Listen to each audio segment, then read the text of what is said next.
Gamesline's premier anime podcast where we discuss anime, and sometimes even when we manage it, an anime of the month that we either choose or have chosen for us. We're going to get into that in just a moment, but as always, I have to introduce the fantastic host of this podcast. We've got Maverick. Hey, I'm on one of these for once.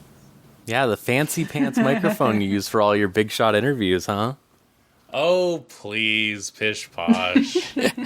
I still remember all the little people. Thank God. Well, thank you for being humble. I try. It's so hard sometimes. We also have Elvie. Hello. Hi. And we have John. Hi, everybody. I'm just going to be honest with you. I'm a little behind on anime because for the past week, my house didn't have AC, so turning on the computer was bad. So I understand. I understand extremely. But I'm here to talk about the anime that I did watch. I can do that at least.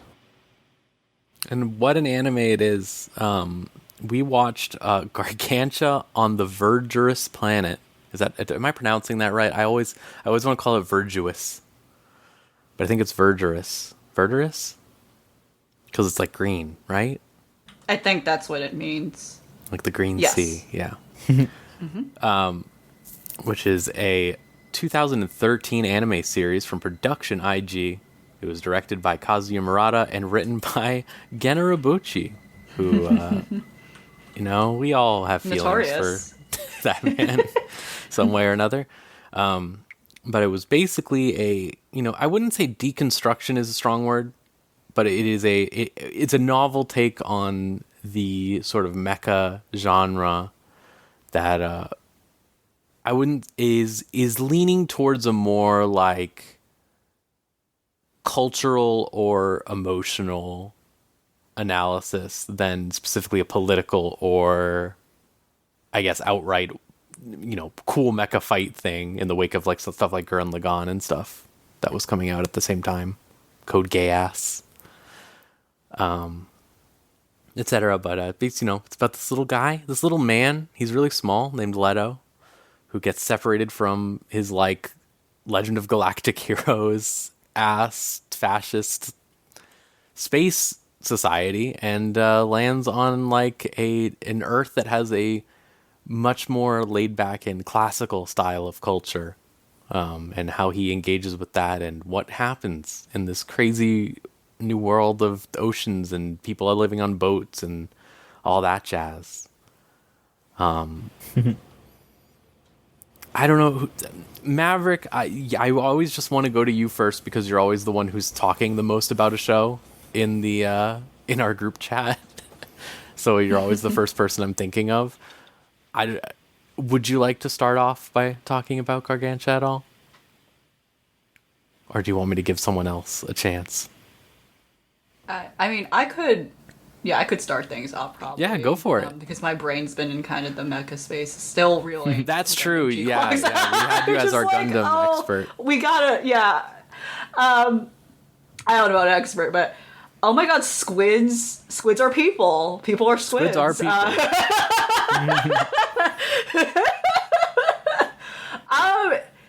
It's a weird show. I've never seen this before. Like 100% kid assure, I've never seen this before. My only memory of remembering this show when it probably did first come out was the belly dancing sequence. Was seeing trailers of that, and I'm like, what is that show? Like, and I never, this at that point in time, my interests were different. I wasn't, so like, I didn't watch them. I wouldn't watch them immediately. I'm like, what is going on? And like, that was, we're gonna get into it as a group, but like, that was a very like minimal part of the show, but something that I just stood out in a really bad way. That episode in general, as a it's like, a why is it there? Or well, that was 2 episodes. I forgot. That's like those 2 episodes were very scary. But yeah, I think I overall liked it. It's so strange though, and I think like we were having like previous chats in our little group chat. I think we will come to see we resonate. I think with kind of some of the more not negative. I don't know about saying negative, but like just like our criticism of it. especially I think, I guess to just jump into it is the world building. I think there's like so many questions. Yeah, I think that we was all definitely have my biggest problem. Yeah, and I think like how it just doesn't sit with things longer than it should, and so there's like things where like, especially as the climax escalates, and once we realize what's going on, it just kind of like it just like throws you like it's like a second you. show starts almost. Yeah, it's like it's just a yeah. jarring jump from like, oh, okay, there is kind of like an underlying dark thing going on. Again, like he is someone, like the main character, he's someone who just somehow gets lost. Like he's like the hardened like clone. What is he? I don't like genetically modified battle boy. Yeah, I don't still confused by that. Like, is he a clone? It seems like he's a clone. At least some sort of artificially engineered person who is meant to fight. Like he lives in a military society. That's all he knows. So that's dark. We already know there's some sort of really messed up thing going on. And how he lands into the society that challenges, like, this view he's had his whole life, in a way. He's kind of like a baby, right? Like, he doesn't... he's never been exposed to this completely different world. And, as we're talking about, like, cultural themes being the focus, this culture, like, that's very different from his. And trying to recognize that his way of life might be incorrect, actually, or it just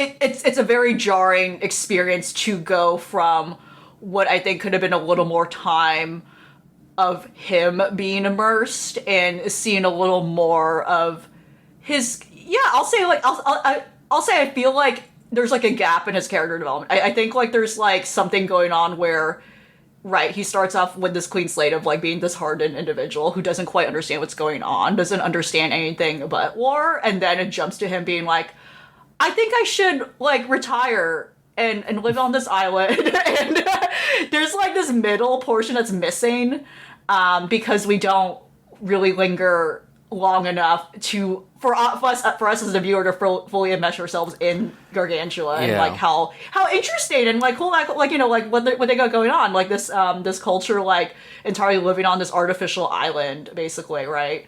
And, like, their whole, there's, like, so many, like, tiny things that they hint at that I wish they could have just explained a little more. And in a way, that I think that also makes his relationship with his main love interest a little underdeveloped, too, because then it's, like, they spend half the series not with each other once you realize it. Yeah. Like, it's... so it's like, oh, okay, I don't know, it's really...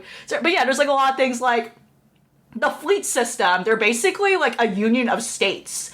So that, like, as we're, like, hitting, like, the latter half of the series, we're like, oh, one of them has to annex? Like, what? Like, what do you mean? Like, like how, like, there's no, like, explanation of how that stuff works. I'm a little, there's a little confusion over, like, the government system in general is really strange. Bad. Like, yeah, like the 5 sages they reveal at the end. Like, what does that mean? What was the fleet commander doing? It seems like it doesn't matter, too, because then they're like... First of all, this man's name is Pinion. He is doomed to not have a good brain. Like, and he's Kamiya. Kamiya from he's a very stupid man.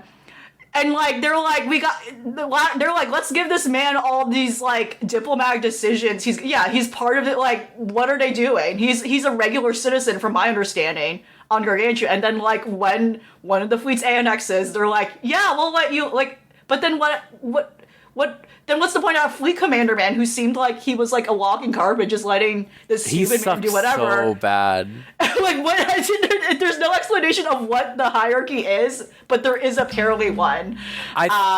Broadly, that's, like, my big issue with it, is that all of these things are not explained at all. But there's, like, and it's, like, I think that the big hole in this series is that you have no idea what their culture is at all. There's no logic to it. It's either they're super religious, or they're super free-willed capitalist anarchists, or they're like, I don't even know, like, weird interpretation of 2010s Japan in some ways. Like, it's so bizarre.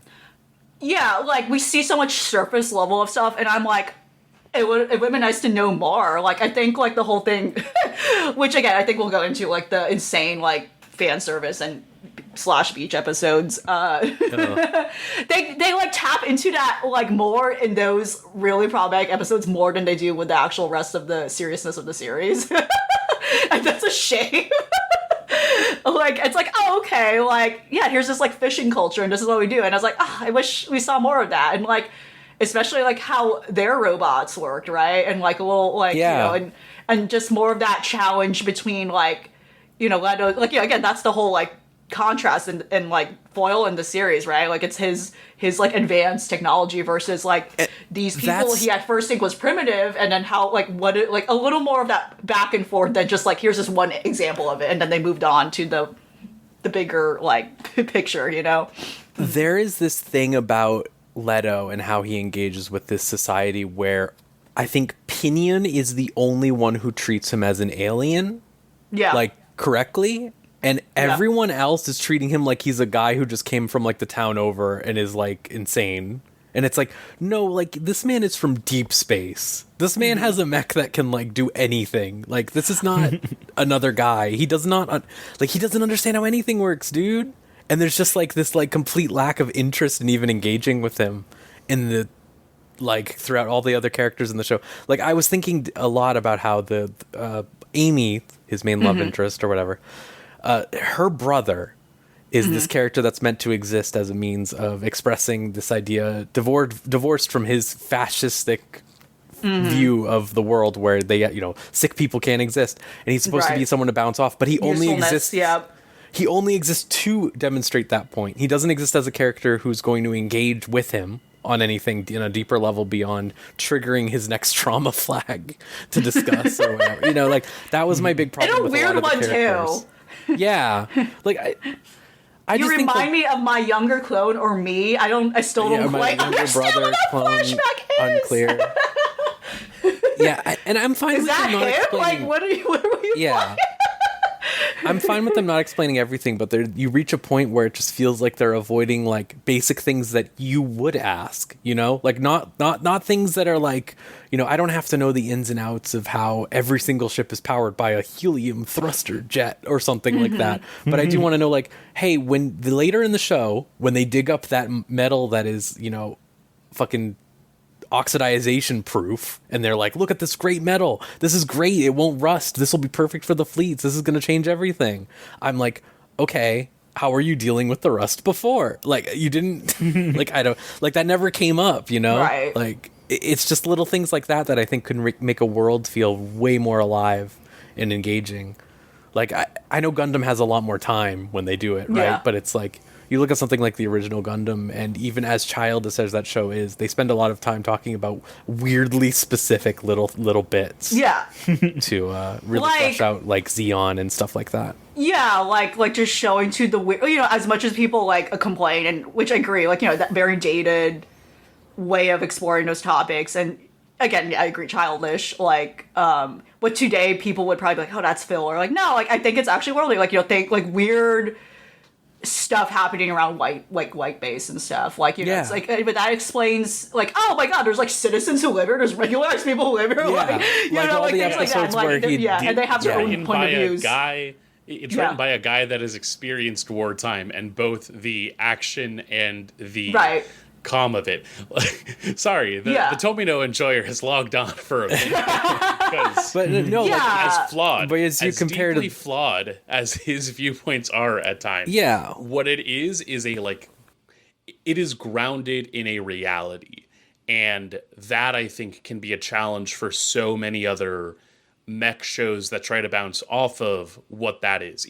Right. Even Anno, in his own, like, you know, bits of fantasy, still grounds it in the fact that it's like, oh, I grew up with a fascination of a lot of this. I admire a lot of this, but I'm also having to use this as a means to, like, have dialogue with myself before I, like, go marry my wife, and now I'm chilling until I die. Like, but no, like, the biggest thing about Gargantia for me is that fact that it just feels like it's trying to create this reality, but there are so many steps that it skips past that feel essential, especially with the, like, mix of secular and sacred aspects in what's supposed to be like a junker society, a refuge, like this society that is literally built off of the back of our dead civilization, but is so familiar with how we do things in a way that just feels like, well, are we saying that this was like 1,000 years past us? Because it feels pretty reticent. Yeah, it's limited to the contemporary view, right? And that's the huge political issue that you run into with a lot of works like this, where they speculative fiction stuff, where you just can't like escape the constructs of your own now. Right. Yeah, or like Star Trek, right? Yes.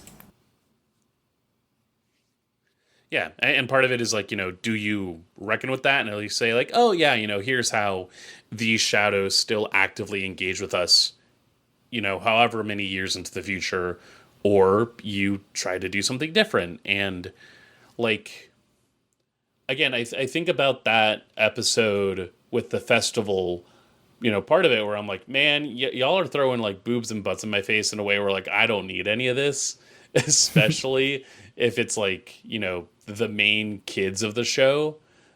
But then I'm also sitting with that, but it's like, where are other dancers? Who are the people that decide What does this to mean? participate? Yeah, what does it They mean? never explain what that festival is for. If you wanted this to be like a, communal thing, it would actually make sense to have like a combination of folks. Show like older festival dancers, show younger. Explain how it relates to their other objects of religious renown, or like the squids, the squids, or like the sea, like the nanomachine sea stuff. Like stuff like that. Like show how this all integrated into some sort of culture, but we don't get a picture of that culture at all. Yeah, aside from the fact that it's like vague semblance of Western garb and, fringes to let you know that fringes and headbands to let you know that there is some indigenous representation. Yeah. We won't tell you what capacity, but know that it's kind of there. But that, and my girlfriend pointed this out, and I was really thinking about it, how true it is you can really tell how distinctly Japanese the view on this culture is, of like in Japan, how like Shintoism stuff is just folded into society on such a level, where it's like, these are cultural concepts, less religious concepts now. And they're just things you do even if you don't believe in the specific religion. But then in this show, they're trying to go out of their way to show that they're like very superstitious religious people also. But they're like not escaping that base level of like sort of atheism that's in that society. Yeah. In a really weird way. Like, I think Pinoy gets very close to that, but even that is like a, like, oh, I lost my brother as a result of trying to do, the general engagement of stuff. I feel disillusioned with what's going on. But it never really feels like we don't have anyone in the main like core that is outright, religious or is outright like spiritual in what's going on. And yeah, I definitely agree that like in these attempts to like have it going on, it does feel like it's trying to be like, well, this is what it's like if we built like a mall around a shrine. You could still go pray, but then like do your shopping in the same day. But because the like, again, with Shintoism as like the background, because it is so like effervescent in the culture, that the idea of like disengaging from the religion doesn't really like latch on as a concept. It starts to get murky, and even murkier when you have the fucking death cult introduced at the end, where it's like, how long did we take to get from, all right, we have somebody here, to awesome, no other sacrifices on the table, let's let these people drown, good job guys. The sheer amount of human sacrifices was so absurd watching that scene. Like they execute like 100 people. I think my biggest problem with the show, hands down, is that it's Urobuchi's classic folly. The thing he does in things like Psychopaths, I'll Know a Zero, so many other works that he's worked on, where he doesn't create a cast of characters. He creates a character, maybe two, and then he creates this collection of plot advancers. Mm-hmm. And I think like it is so apparent in this one, since it's, it's an original anime. Who knows what the production was like to a certain degree. I feel like I said, it feels like two shows stacked on top of each other, and you really get this mindset of like, what was like. My theory is basically that they wrote the stuff that goes towards the end first, and then they had to go back and do the world building stuff in like their outline and stuff like that, and they just did. That's why episode 5 and 6 are so weird, because it's like those are the episodes you can get away with maybe on like near the end of a show, as like the chill down or something, or like the break from the rising action or something, and then it's like we haven't even had any sort of like actual world building or like interaction happen, and now we're doing a beach episode. I don't. It was really weird. I wouldn't have minded if they were like episodes that came out after Leto finds out the truth about the squids, exactly, right? Because it would be a great break for him to meditate on that sort of thing, or something. Yeah, I don't hate how they do that meditation in the show itself, where it's like, oh, we're really excited about this process, but something is obviously like unsettling with you, but I don't know what it is exactly. I didn't mind that, but I feel like it would be a good conversation point of like, oh, especially if part of that, like, in one of those episodes too, he like they find out like, oh, they like cook the Hideaus as part of like cuisine, as part of like what they are consuming. That would have been fun for him to be like, oh shit, I gotta kill this. Oh no, wait, I am also processing my new information. To get into the plot part of it again real quick, in the middle of the show,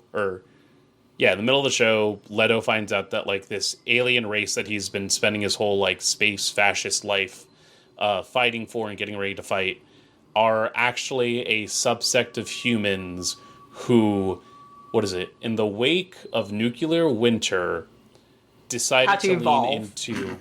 Yeah, decided to gene evolve. splice with squids. With squids. Evolvers was such a bad name. Squids also, as people. I do like the hypocrisy of what is essentially the same tech, but to propagate the battle species. That is like these, whatever Leto's like space regime is, because I do think it leans into like another kind of eugenics where they all are basically the same version. I think the flashbacks serve to sort of be like, oh yeah, I don't fully remember this other iteration, but if I'm using the language of, Earth, I guess that was my little brother who was too sick to actually like do the work I do. It was not good enough of a replication of what we need for our end goal, which is nebulous enough that I never have to like worry about it. It's frustrating that there are bits and pieces that I do like, that there are bits and pieces that I feel like could be wrung out a little bit more. That's the that's the hard part of this show. That like, I can't say that I just hated it, but I have to sit here being like, man, it's 10 years out. This could have been better. Yeah. John, is there anything you... Oh. No, just squid people. I mean, I'll be honest, I only got to see the first, 4 episodes because my AC went out. So, okay. Yeah. Well, you missed I don't episode have too 5. much. That's good. No, spared. Yeah, I mean, I'm probably going to end up watching the rest of it because I am curious, especially after hearing what y'all have said. But, yeah, I did kind of enjoy the casual pace of it so far. But I did feel pretty strongly in agreement with you all about how there's just so much to the world building. Like, they introduce all these interesting concepts, and then they just do not interrogate them whatsoever. It's a very frustrating show in concept, for sure. I just, there's this thing where, well, first of all, let me say episode 5 and 6 are really bad, just because it's like, we talked about like the dance sexism weirdness, which broadly speaking also, I realize that this is just going to be an inevitability in a lot of speculative fiction, but it's like they can't escape from the concept of objectified women, like, in these bizarre situations, like, no matter what. It's so easy to just have a dude out there like hanging meat in a way that's like as evocative as the outfits. but they won't do it. They won't do it, but like that could also be an even better way to be like, oh, there are still traditions we hang on to, but as we break free from like, you know, the inherent Western structural like counterparts to them, it allows for more freedom. And we can't break away from those Western contracts, because in episode 5, there's also just rampant transphobia. Yeah, that's what I was going to say. Yeah, it's just like, and that just opens its own can of worms into terms of the world building. So it's like, it's because it's like, all right, so there are sex workers in this anarcho-socialist society, unclear what it is. It's like they're, but also like everyone's disgusted by them. I don't. It's so projecting of the modern values that it's like, I mean, contemporary values of the times of like 2013 or whatever, but it's just like, man, you can do better. I don't know. You can do way better than that. It just felt so stupid. It felt so obligatory, and a lot of things in this show end up feeling obligatory towards the, not just the mech genre, but like anime as a whole.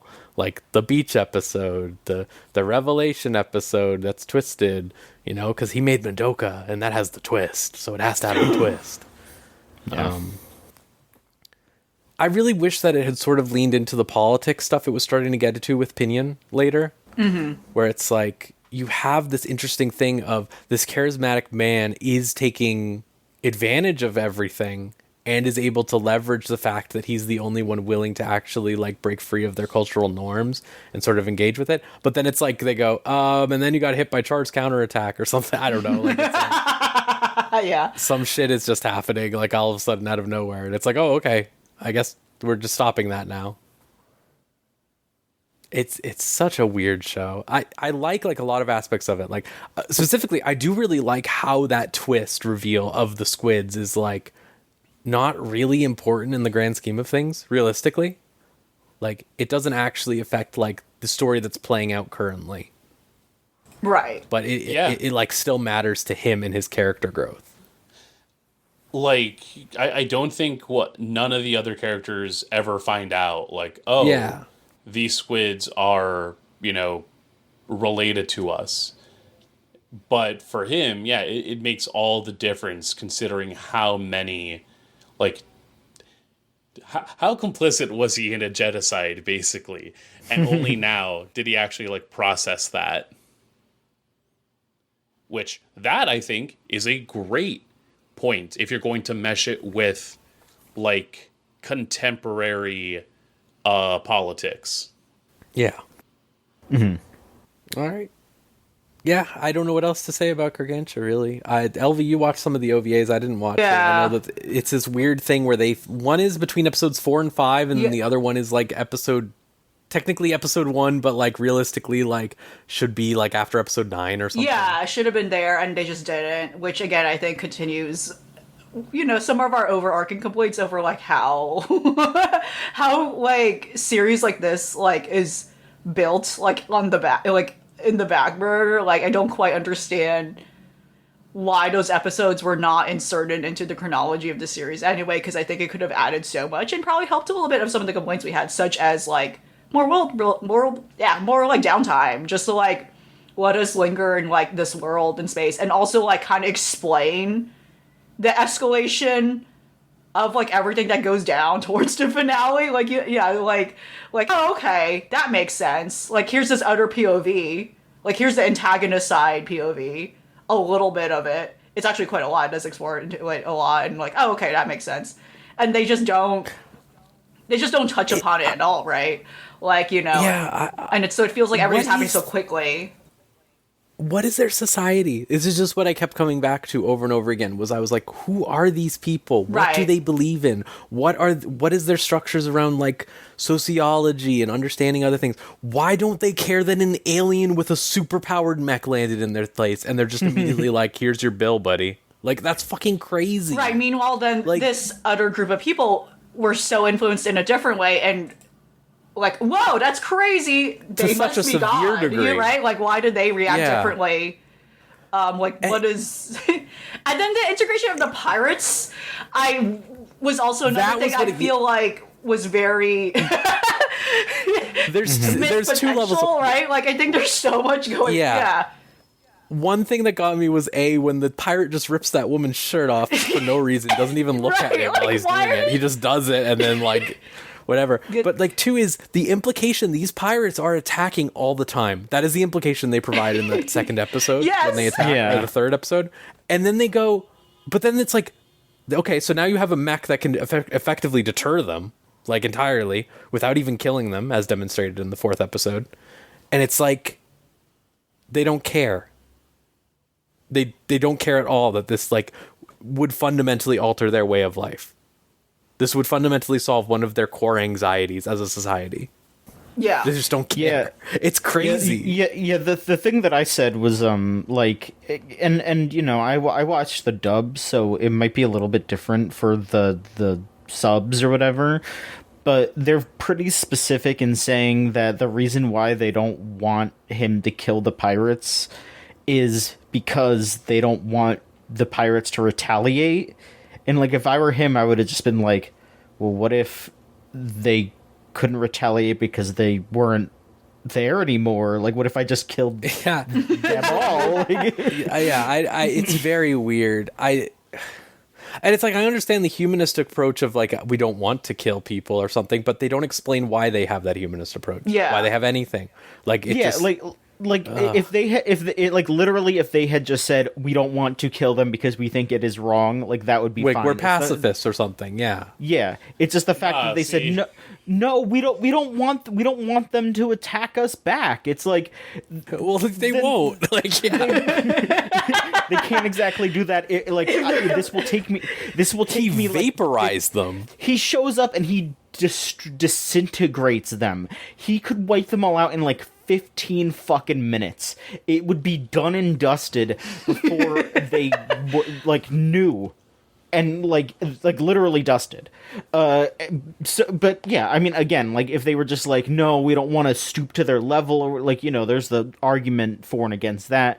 But that's an argument. They were just like, we don't want them to attack us more, and then he's just like, okay. I think, like, just broadly in general, there's just no cohesiveness here. Like, there's nothing that leads into the next thing that's happening. That's kind of my problem, where it's like, I really wish... Like, a good example of how they can solve that is... So later in the series, they have the pirate woman come back, and they try to... They kind of, like, just go, like, do a coexistence type thing. And it's like, you could have that have been an expansion of Leto as a deterrent. Like, that could have been a natural expansion of explaining to Leto, no, you don't like to solve things through killing people. You like to solve things through ideologically victorying over them or something. I don't know. Mm-hmm. Like, there's just no explanation for how they feel about anything. There's just a take for granted the idea that they are, I don't know, primitive in quotation marks. This whole show is just concepts. Yeah. Which is weird, because, like, I don't mind other times that Gen does concepts, but it's also, like, more fun. Like, Kamen Rider Gaim is stupid. It also has some issues with gender in a specific way, but it's also, like...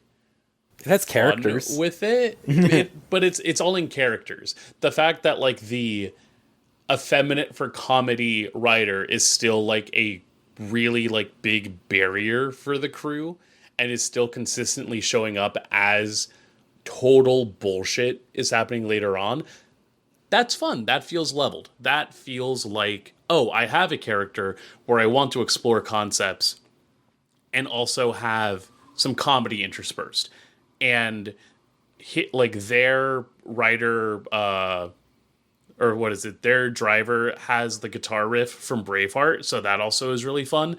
But but not like this is very much like, I can see that you wanted to make characters, and I can see semblances of characters, but it's not good if I'm referring to them as discount Kamina, discount Yoko, gender bent discount Rosyu, and others. And I don't even think that the Gurren Lagann comparison is like that well conceived. It's more so just based on like the archetypes, like. But also, it was like it was the biggest mech show right before this, right? Like, probably. If I had to think, yes. Well, it's like 2008, 2013. Is there like is Iron Blooded Orphans or something in between? I don't even know. No, maybe Gundam 00. I know that would have had some sway.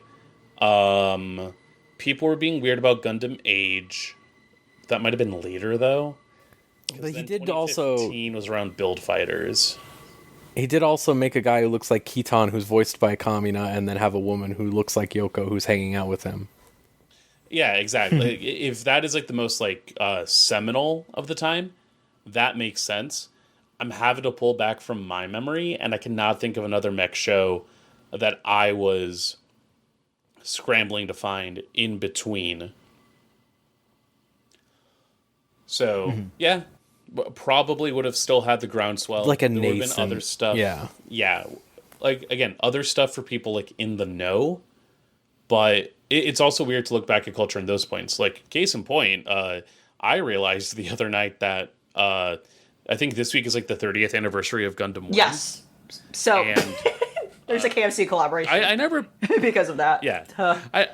I never put together that fucking Gundam Wing was running concurrent with Evangelion. Yep. Yep. Yeah. And that's weird to think about in hindsight. Mm-hmm. Because like both were juggernauts, but like the way that they are talked about post culture, one feels older than the other. One feels older than the other. Yeah. One feels like it was done in like active response. There's so many pieces when it's like, nah, you could probably have tuned into like the middle of, Miliardo Peacecraft doing his stuff right as Shinji was like freaking out during the first time, or like when you tune into like the ballet, like that is what I'm curious about. And I think this is a show that kind of like its conversation points are the fact that this is one of several Gen Urobuchi shows at the time. Because Psycho-Pass, Kamen Rider Gaim, Thunderbolt Fantasy, Madoka wasn't too far behind this. Rebellion is right around this time. Rebellion is right around this time. Sayano Uta, I think, was like popping off a bit, or that would have been like earlier. That would have been much earlier. That would have been earlier. Okay, but it's like a lot of the stuff that we know.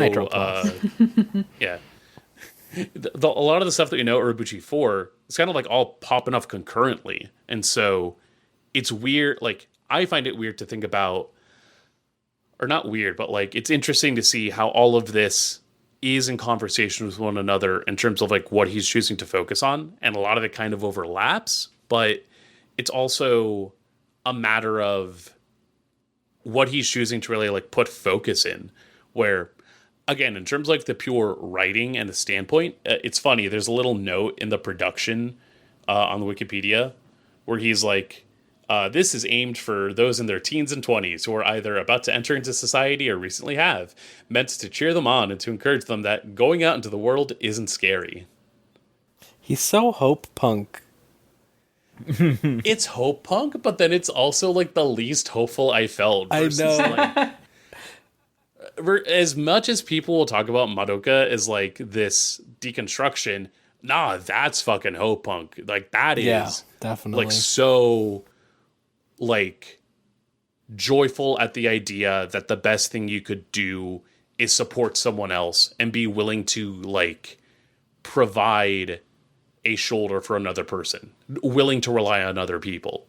Like, I need to give it a rewatch, but yeah, I don't know.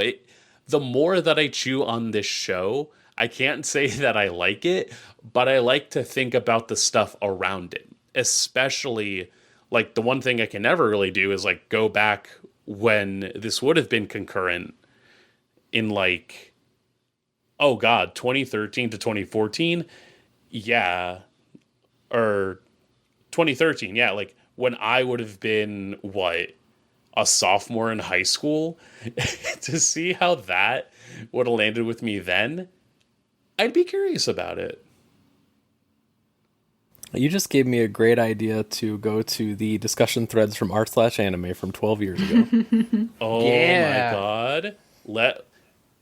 Let's get some live reaction. Like, I think that's... I'm looking right now, and it's mostly just people being like, this is pretty cool. Sick robot.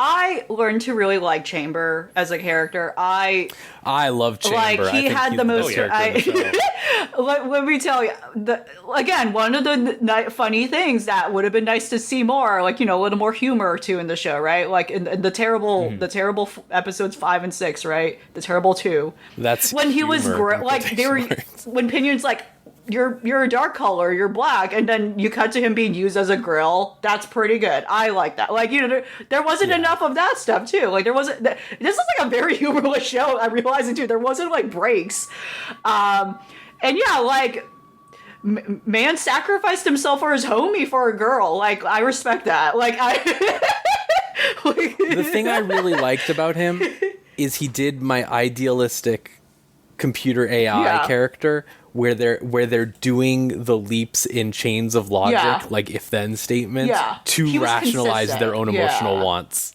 Also, though, like, so because it's like the thing that he says near the end of like, you justify like all of my existence and my beliefs by being yourself, and the choices you have made have like made it clear that I am correct. And I was like, hell yeah.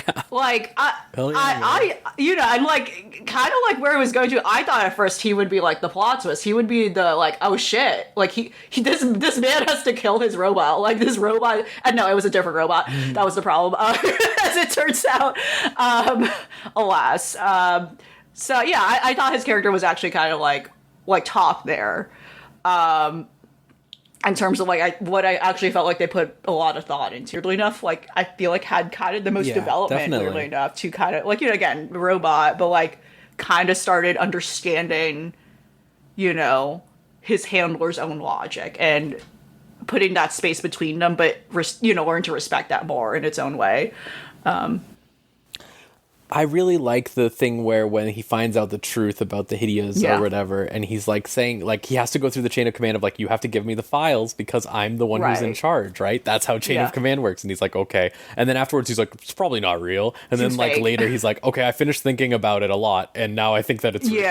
like the robot says that, and I really like that angle because it's like so often the robot is just dismissed. You know, I did some reflection, and I think that might have been a little fucked on my end.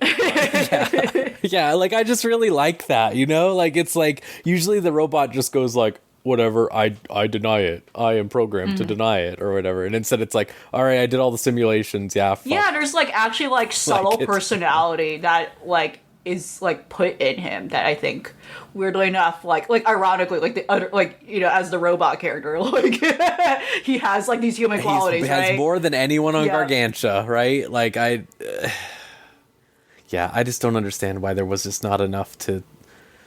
It's like I said, they exist to further the plot. They're not interested in actually exploring what these people are actually doing or why. It's just like, but like Leto gets to, you know, and Leto's good too, but it's a weird show. It's just a weird show. A lot of original anime end up being like that, though. You know, like it's like they're trying something. Like like concept is like, oh, a little more of an elevated dance. You know, Dances with Wolves, ordinarily, right? Yeah. But it's missing something. You know, that could have made it much better. Overall, I thought it was fine. Just something gluing everything together. If they introduced the cult early, I think that would. Yeah, or hinted if they were saying, at other fleets. I don't know, like what one was of the going fleets on? went dark or something. Yeah. It just feels so weird. Yeah. But I mean, I'm glad I watched it because I haven't watched a lot of mech anime, all things considered. So it's like, interesting to see another take on like the sort of almost turn A format or something. Yeah. More like less fixated on the main war, as it were.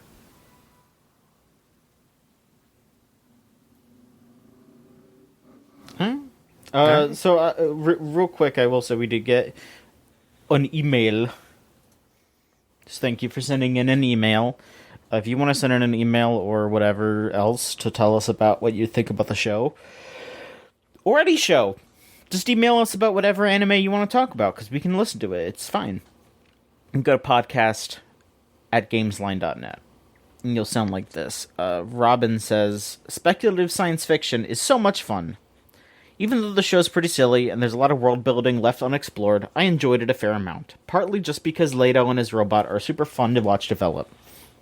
A lot of mech shows like to portray the horrors of war as a cautionary warning, but they also exemplify Francois Truffaut's famous quote about how to show something is to enable it, and all anti-war films are also pro-war. Shows like Gargantia and Turn A like to imagine the other side, that peace is actually good and should be desired. I think if this anime just had a better slice of life chops in the early episodes, it would be remembered as a classic. Yeah, I think a slice of life mech show would go hard, is the thing, right? Yeah. But there's always, they just can't help themselves. We also got a Blue Sky. I mean, Oh. I was gonna say I got to go back and check out Buster because That was mentioned, yeah. Yeah. Closest. It was kind of slice of life. It was also kind of like Mao style Spice and Wolf ass a little bit. Right. I think like the big thing, like it was less, we are having to fight a war, and more, we are having to deal with the ramifications of us just not being like, or us being complicit in like, greed and like capitalistic like production. For what I can remember, I felt like it was getting to that point. Mm-hmm. So we did get a Blue Sky. This is posted on Rose's. Yeah, It's in the document. I think like Rose, you were sharing the podcast post, and someone just commented on this. Oh yeah. Oh, okay. Rose, do you want to read this? Or do you want me to read it? Yeah, I can read it.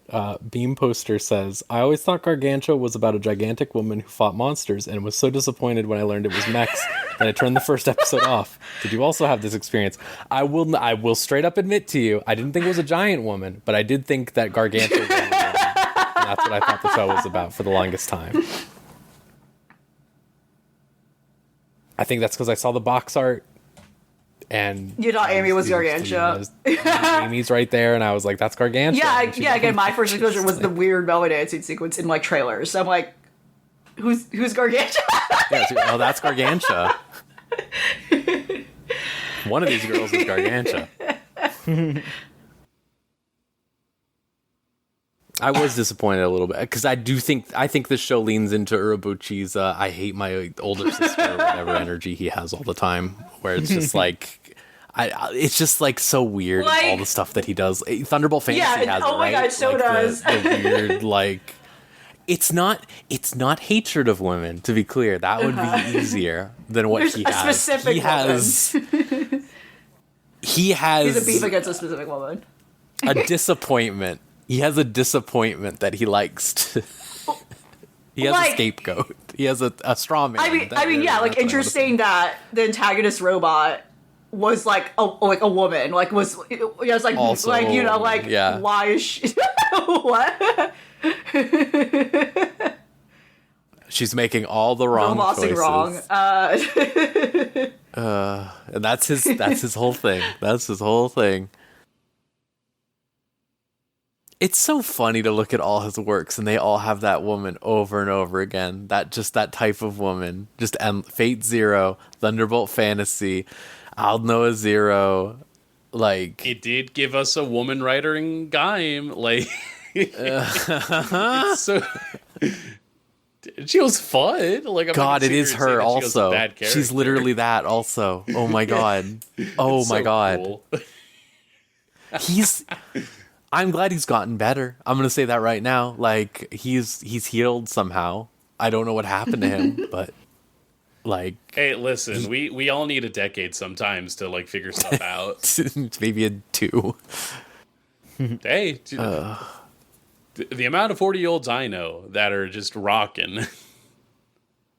It's just so funny to compare like his like his chapters in Fate Go with like the things he's writing now. It's just like, wow, you something happened to you. You learned something. I don't know what it was, but you learned something. All right. Well, that's Gargantia and the Verdurous Planet. What a show. It at least made us think a lot, I think. It really did. Yeah. I wish they thought a little more. All right. So now we're in the anime. Since you didn't have a lot to say this time, John, if you want to start talking about some anime. Sure. I'm Go on. actually I'm watching quite a bit this season. I do have to catch up again because, you know, I haven't watched some stuff for about a week or so.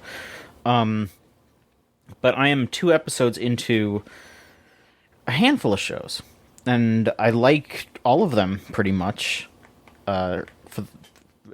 Overall, I would say. Excuse me. First one I'll talk about is the Food Court anime, because you know, I think I'm the only one watching that one. For now, I'll get there. Sure, okay. It's a lot. I will also get there. It's 6 eps. It's shorter, if that helps. It's cute. It's just that manga animated. I mean, that's every anime, unless it's, you know what I mean. Yeah. It's just a straight adaptation, and the writing in the manga is good. They didn't really do anything crazy with the animation, or they didn't really add too much to it. It's just a straight cute show, and I recommend it. You know, I recommend the manga as well. But yeah, good show for sure. I have also seen 2 episodes of The Summer Hikaru Died, which I could have sworn I remembered that being more body horror-y than it was. Felt a little embarrassed because I showed it to some people, and I was like kind of warning them, like, You were like, okay, look out. I was like, I don't remember fully. This could be kind of gory if I remember correctly, and I did not remember correctly, so I just kind of looked like a lame-o. This might be a little fucked up for the untrained eye. Yeah, I accidentally like sent myself the picture of SpongeBob and Patrick on the roller coaster that only goes up like a foot, you know. But it's still good, and I did read the first volume of the manga, which is how I ended up being interested in this anime at all, and they are doing things a bit out of order, though, which I do think actually makes it a good adaptation. It feels a bit more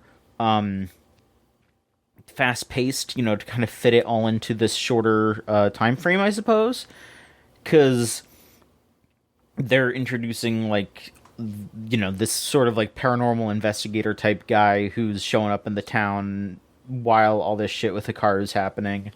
So, you know, things are kind of picking up pretty quickly, I would say, which is interesting, and I like what they're doing with it. Are any of you watching Hikaru?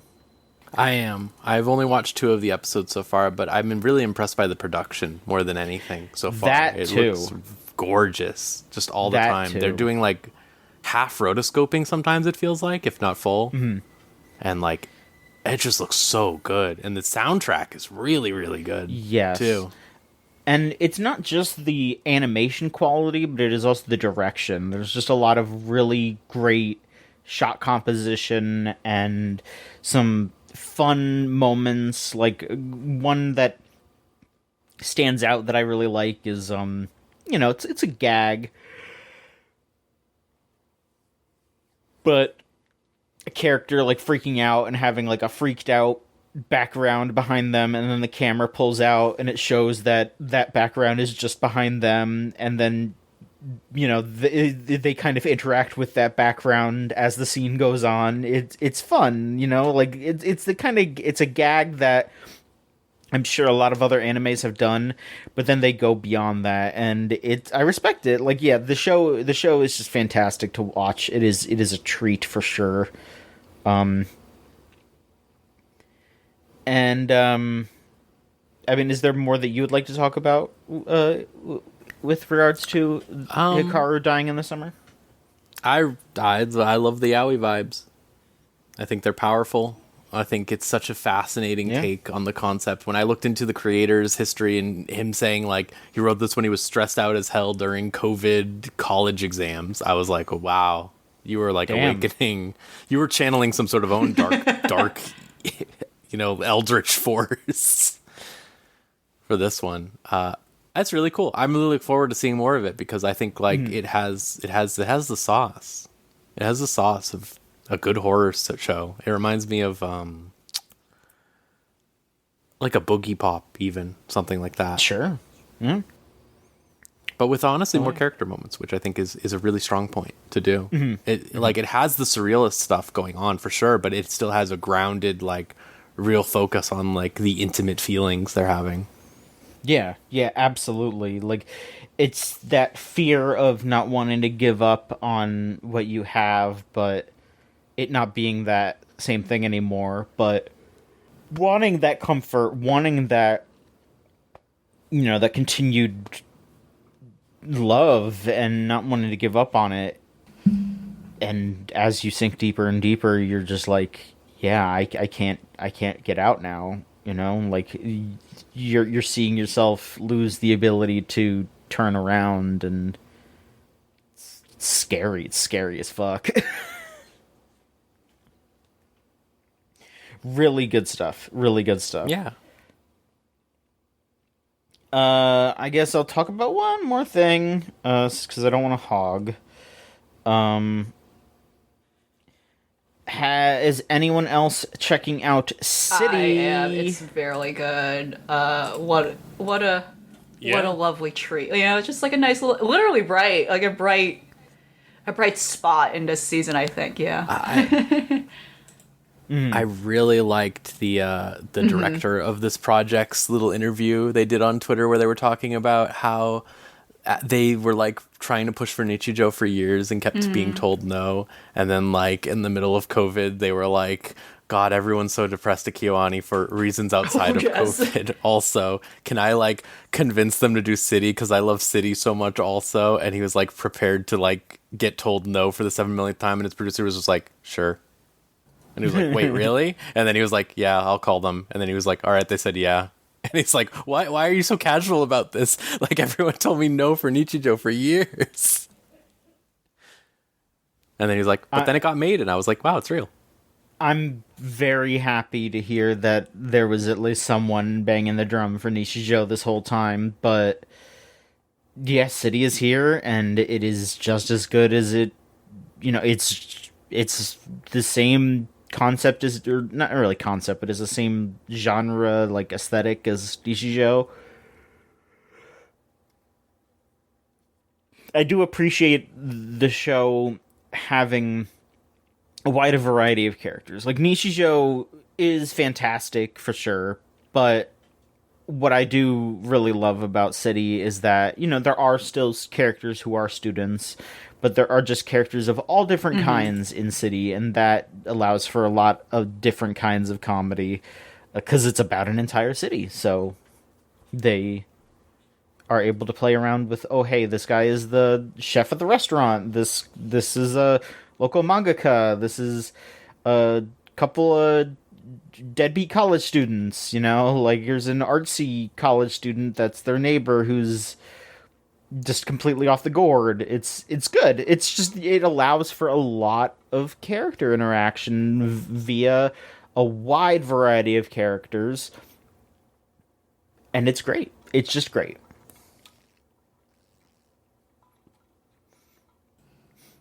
I think my favorite bits are usually the stuff with the mangaka, just because the concept of having this like shitty character that you don't even really like working on, but they keep teasing you with being able to move on from God, it's so making this comic where it's just this guy getting owned. It's so good.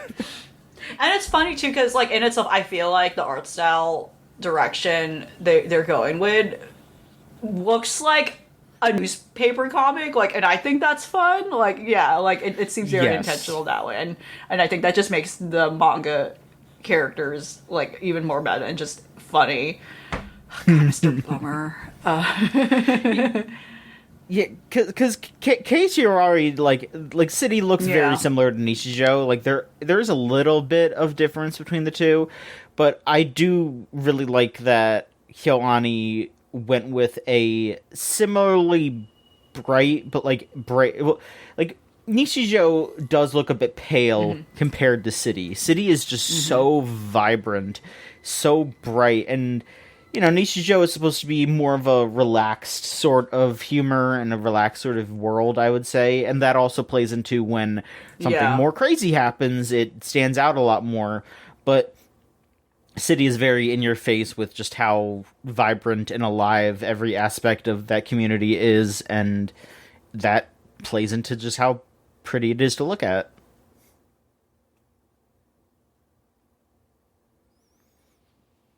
Anybody else checking out City? I've only watched episode 1, but I really liked it, and I never read it. So, I read like a little bit of it when it came out, but I didn't keep up with it. I have almost all the volumes. I'll chuck them and you can try to catch it. Okay, I'll get the net. Thank you. Yeah, I've been digging it. Nice. As somebody that has not really like sat down to watch Nichijou, it is fun to experience this and be like, oh wow, gotta. like I know I gotta. That's a that's gonna be my one that I take to my deathbed, and I'll just watch it all then. Sure. I like the robot. That was kind of Gurren Lagann for me for a while. I remember I was just kind of like, I'll do it when I finally have time, and then I just went and saw the movies, and I was like, oh, this is Kino. Okay. Yeah. Yeah. Damn right it is. But no, like I do like the vibrance of the art style. It does so much to like play to what the vibe is, and yeah, like as somebody that doesn't have the immediate comparison, I can tell that the focus of City is more on how many like clusters of characters we're choosing to have interact. Where in like the first volume, because I have that sitting in my shelf, like it is a bit more forward in terms of like, here's, forget the names off the top of my head, but girl at the hoodie, here she is with her roommates, and then here she goes to work. Like it's very linear in how it's setting its connections up. So I appreciate that for this. They're kind of like, what would be the funniest stuff to put like one next to the other to just keep the energy going for the episode. Like episode 1 doing the goddamn restaurant bit was so good. Like easily the best thing you could do to just introduce what your vibe is going to be for the entire season. I'm sure people will complain about like, oh, episode 1 was the best one. I kind of fell off about that. But it's like you already got them one foot into the door. You're set. You like have proven your point. It's that people getting owned by the mushroom, like touching the gills of the mushroom and just being like, fuck, that's me as hell. Or like specifically, what is it? Pulling on the eraser and then like getting the fluff out, and people that are just like, are you in my walls? Like, why do you know what kind of like hyper specific relaxers that I have for myself? It's very good. It's very specific. It's very just, it's reveling in the mundane and the bizarre at the same time.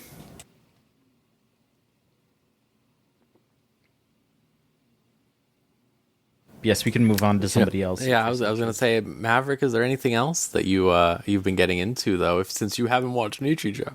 I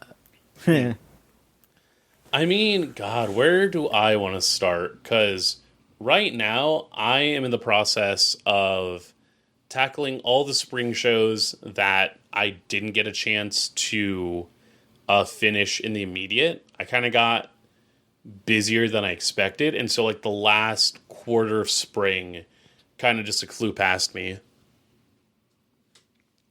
So I guess what I can say is yeah, I could do a quick like roundup of everything that I got to like finish already, because some of it is also stuff that y'all have already like touched on.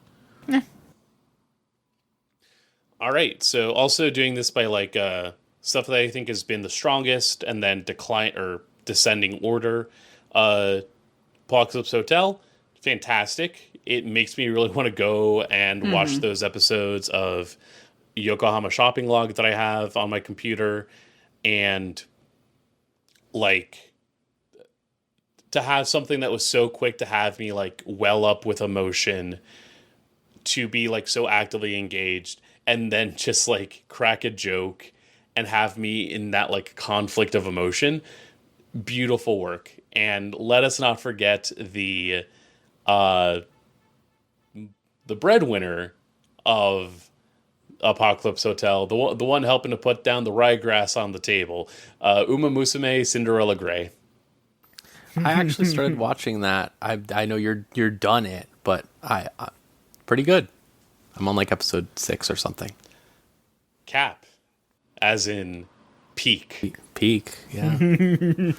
Not like really good. fun. It's really funny because in the OG Uma Musume like anime, like seasons 1, 2, 3, Oguri Cap is always just a background character, and like it's fun to have the context now with the game out of like, oh, the most you really had to go off of was like the career stories, and in Oguri's story, all you have is like you're from a like country school, you moved into the city, so you're balancing out city life with this, but you're also trying to like figure out, racing for yourself versus racing with like the idea of a rivalry in mind. It lends itself, the manga obviously sets the foundation for it, but the anime, especially now that Cygames Pictures is getting to like lead with it, just phenomenal. I'm excited for what season 2 is going to be like. Get ready to play Goo Goo Babies with your fucking life on the line. I will. I'll tell you what, I will. God, I'm excited to see what Super Creek is like in that. It's really I think the anime. The manga looks cool, but I really like how the anime is using so many chibis as a contrast to when they go fucking Goku killer mode. Oh yeah, it's like such a good mix. No, I love seeing the gif of Oguri in the on the horse phone trying to. You'll see this. It comes later up. There's a very fun like version of that. There's so many good characters. I wish that they could put the manga's like original characters into the game, because like people are fiending for Norn Ace.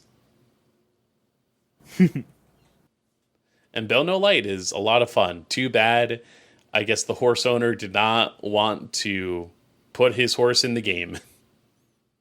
Sad. Foolish. Foolish. Right below that would be Catch Me in the Ballpark. Well, if Apocalypse Hotel and Cinderella Grey are my, like, tied for second, Catch Me in the Ballpark, Ahad in Season 2. Like, Ballpark is a lot of fun, just very good, like, A, B, C plot structure each week, and getting to put a focus less on, like, oh, we're a team that's going to, like, it's still following the season, like a season of baseball, but doing it where we just get focused on different, like, character stories is such a fun way to go about it, because that way it's like the penultimate episode is all about the game that decides whether or not they're going to, like, make it to the playoffs. And there's tension that gets built up just from the fact that, like, you've been with every other character here. Now everyone is wrapped up in, like, the tension of the game. And once it's over, whether or not you make it to the next game, you know, dealing with the finality of a season and getting ready for the following year. Because that's what sports fandom is. It's a lot of that tension, a lot of that, like, excitement in the day-to-day. And then once it's over, you know, you rest up in the off season, you still go about your life, but once it's ready to be back on, you are engaged, and it's cool to have a show that looks at a much more grounded aspect of sports and is still, like, fun with its premise all the way through.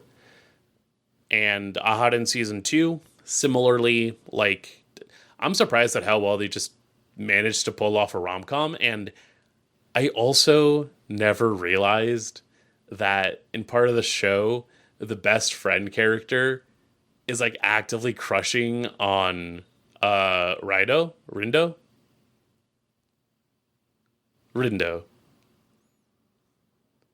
Unless I'm wrong. No, it's Rindo. Yeah, is, like, actively crushing on Rindo, and, like, that's a conflict happening on the side. And I'm like, oh wow, that's actually really well done. So much fun. Whenever you get to Hot in Season 2, I'm excited to hear your thoughts on it, Rose. Yeah, I'm looking forward to it. We still need to finish Season 1 because we kept fucking watching the fucking vending machine. But, you know, that sounds like a you problem. It's not a me problem. It's a them problem. It's the people pining for the fucking vending machine. On blast. You heard it here first. Yeah, hopefully they'll listen and go, oh, I need to reflect on my actions. Let's see. G-Quacks, all I gotta say, you know, I went into it, had a lot of fun with the vibe of it. And I think that helped a lot to discourage any sort of, like, difficulties with it. Like, I keep referring to it as my popcorn show. Like, it was consistently fun, was consistently throwing stuff at me. Like, do I think the Beyond the Time drop is earned? No. Did I still get chills when it came up? Because I'm like, are you really doing this? Oh, you bet. It was nuts. I did the best possible thing I could of finishing the loop on Gundam. Cool, this year. Like, or at least, like, finishing, like, you know, original UC. Like, the best possible timing I could have done it, because like, I'm pro the new type Shalia Bull. That's the biggest thing. Shalia stocks are up. It is a bull market. And then blitzing through these last three, Food for the Soul was like a PA Works original, girls in college doing cute stuff around, like, having a food exploration club. I liked the fact that the best friend character was, like, consistently just, like, a mess. Was supposed to be the club president, and just, like, from episode 1 is like, oh, I wanted to make this because, like, I want to goof off. And that's the energy she rides throughout. A lot of the gags are fun. Like, it's fun to do this kind of a premise, but to have also episodes where it's like, ah, shit, I got to learn how to drive. Oh, we can like go and like explore on our own because we, are adults and can do that. Like, people always like to say that high school is, the core for a lot of these shows because it's like, oh, there's like a familiarity, there's concern to it. I don't know. I feel like we're now getting to a point that like young adulthood, at least in the lens of like, I guess the regular or typical Japanese experience, is starting to like soften in that like aspect. And I think you see that through a lot of these like shows that lean for a slice of life experience, have a character that's like at least out of high school, but then also young enough where they do need to have like new experiences and think about like what else they can do for themselves. So I'm curious, like, this is a really good springboard off of like that idea starting to develop.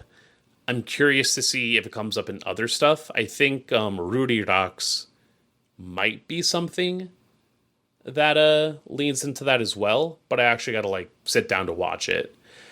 And okay. Zatsutabi, I'm sorry.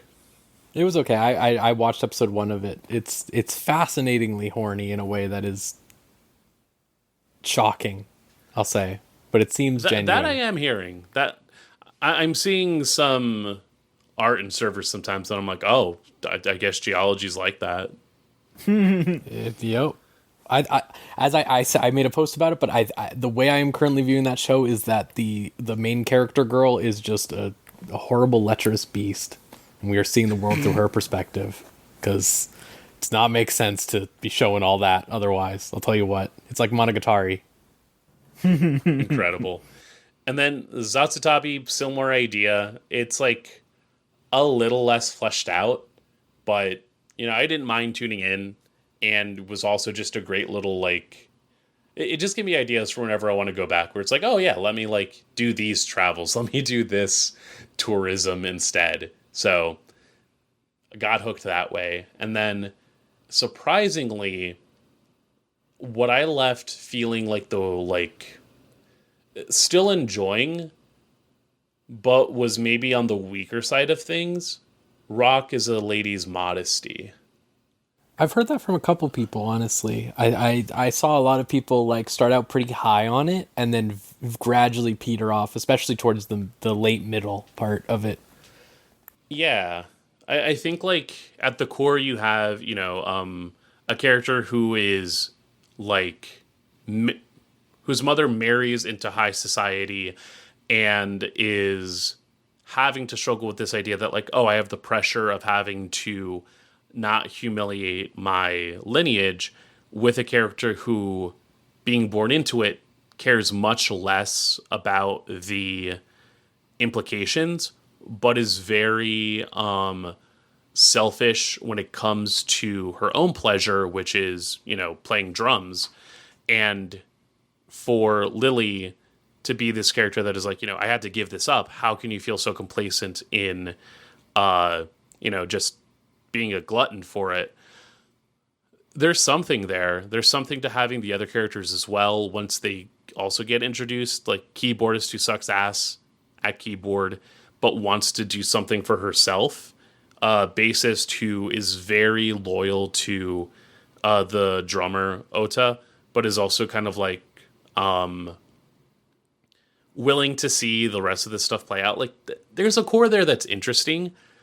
I kind of am curious how the manga sets this up, and if that does it any better.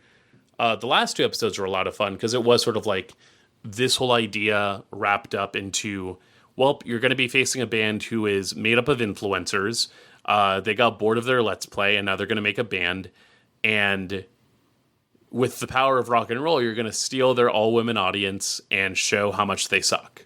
Which, on paper, cool. Awesome. Love to see the power of rock. But then I guess like the things I feel brush up against it.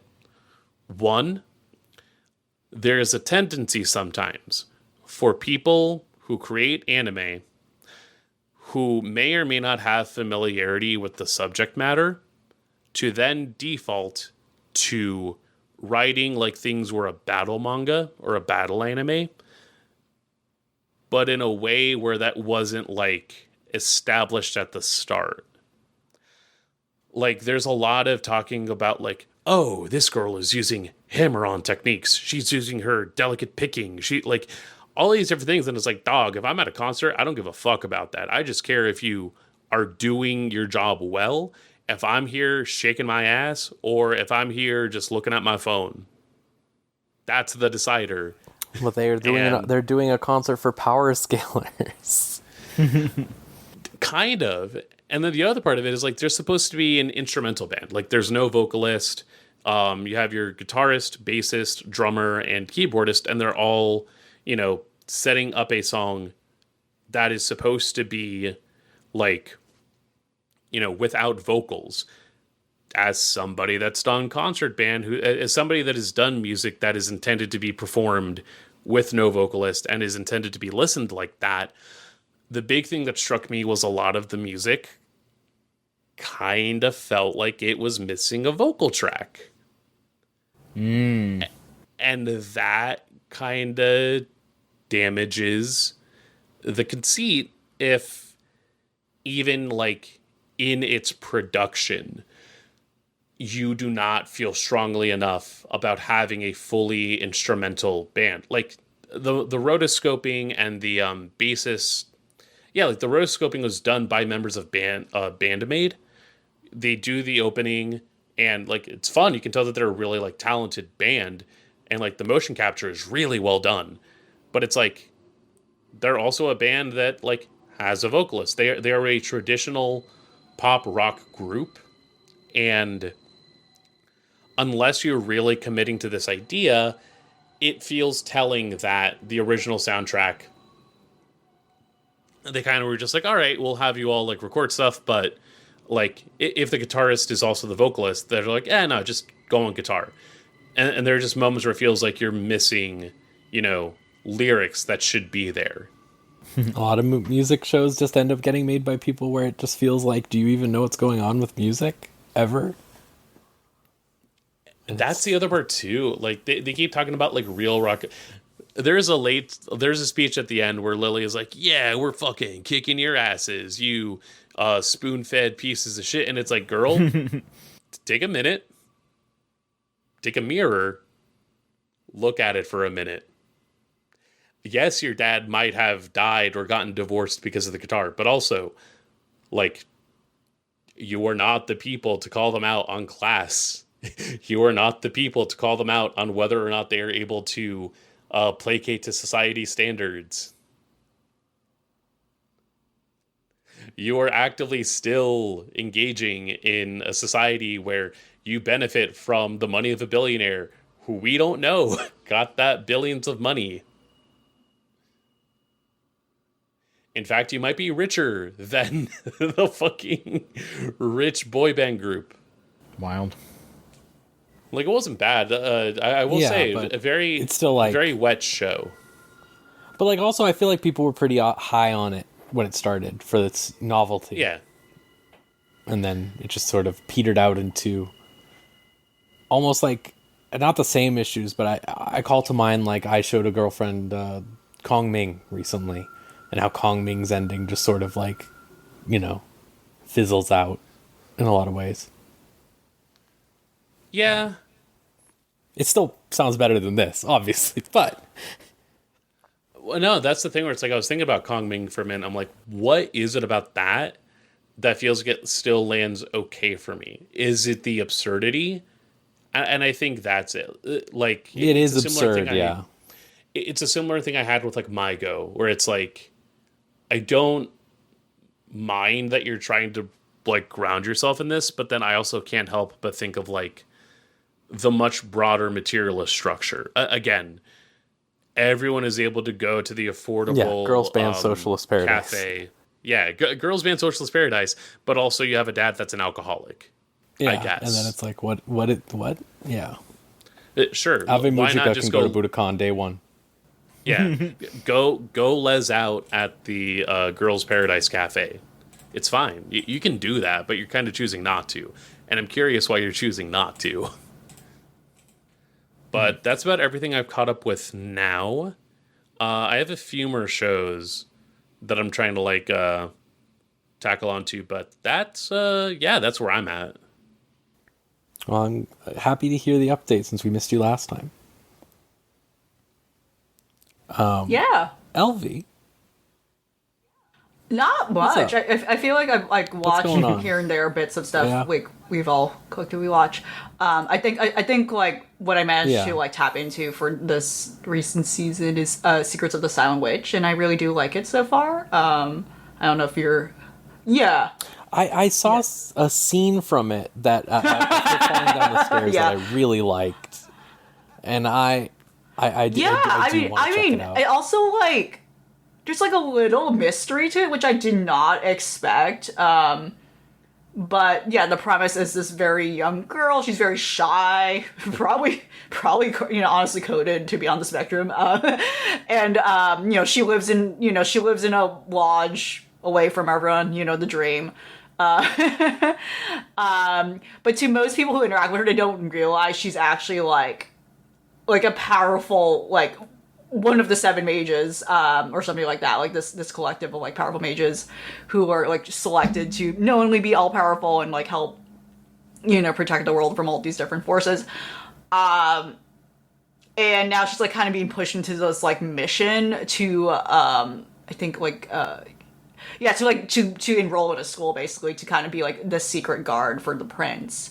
After kind of like this recent incident where she just like helped prevent this devastation caused by like all these dragons infiltrating the world. And yeah, I don't know, I just think it's interesting, like the whole conceit is that this is a world where magic is very verbal based, like humans have to kind of like to convey the language of magic is through that method. Like, but meanwhile, like, there's like, like other species and like different types of like, groups where like fae, for instance, like fairies, fae, all that magical creatures inherently, like that's not an issue for them. Of course, like that's inherently like in them. But in this case, this girl is so anxious and, like it's, has like this deep social anxiety that she's like, I don't want to talk like talk to and speak just to do and perform magic. Like I'm going to figure out a way to bypass that. And she just figured out how to do that by quietly, like mentally, like she kind of tapped into like the lobe in her brain to like, I think that's just an interesting premise. Like I again, like I just kind of like really fall like in love with like at least like fantasy like this that like try to explore even just magic in a different way that I think is really nice and refreshing to see. And yeah, I'm just like, again, not much to say about it. Like, again, it's very cute. And again, I think it's kind of going through to like this whole school structure, which I think is very, like, okay. But I think it's refreshing too, where it's also grounded, where she's like a female character as well. And it's not like a harem. Like, like, I think that's nice as well. Like, it's kind of like nice that like the first male pretty boy character like she meets again that's like the 7 sages, that's like what 7 mages, I'm sorry, 7 sages from Gargantia, whoever they were, but like he's like married whoever and like were. Like that and that's kind of neat. Like so far it's like it's not falling into like genre woes, and that's what I just kind of like about it so far. I mean, kind of like like we have shows like Apothecary Diaries, for instance, which is another great example of like it's not quite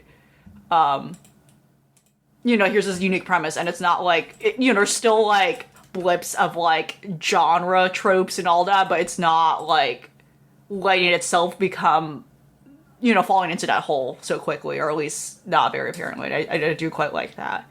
And it's also just a cute production as well, so that's as much as I can say about it. Well, I'm glad. I was basically waiting for someone to tell me about that show, because I've only just seen like outside like random Reddit posts about it and stuff like that. So I think I will check it out then. That's good. I agree with you completely also about that's the main reason I watch my isekai slop 90% of the time is I watch an episode 1 just because it has a stupid description, and then I see that they did something fun with a system or something, and I'm like, oh, okay, you thought about it. And that was kind of my problem with Gargantia, right? They didn't have enough of that. They had ideas, but they weren't like, they were sort of taking a lot of I not to circle back personal on it. It takes so much more time revisiting it. But yeah, another like issue too is like we have examples of 2 robots. We don't really see we don't meet other characters of that fleet. Like, we don't meet other people of the Galactic Empire, whatever that name was. We just meet those 2 characters, and we have I don't know. It's interesting. We lack world building too in a weird way of like the military society he came from in space. That's interesting. Yeah, now that I think about it as well.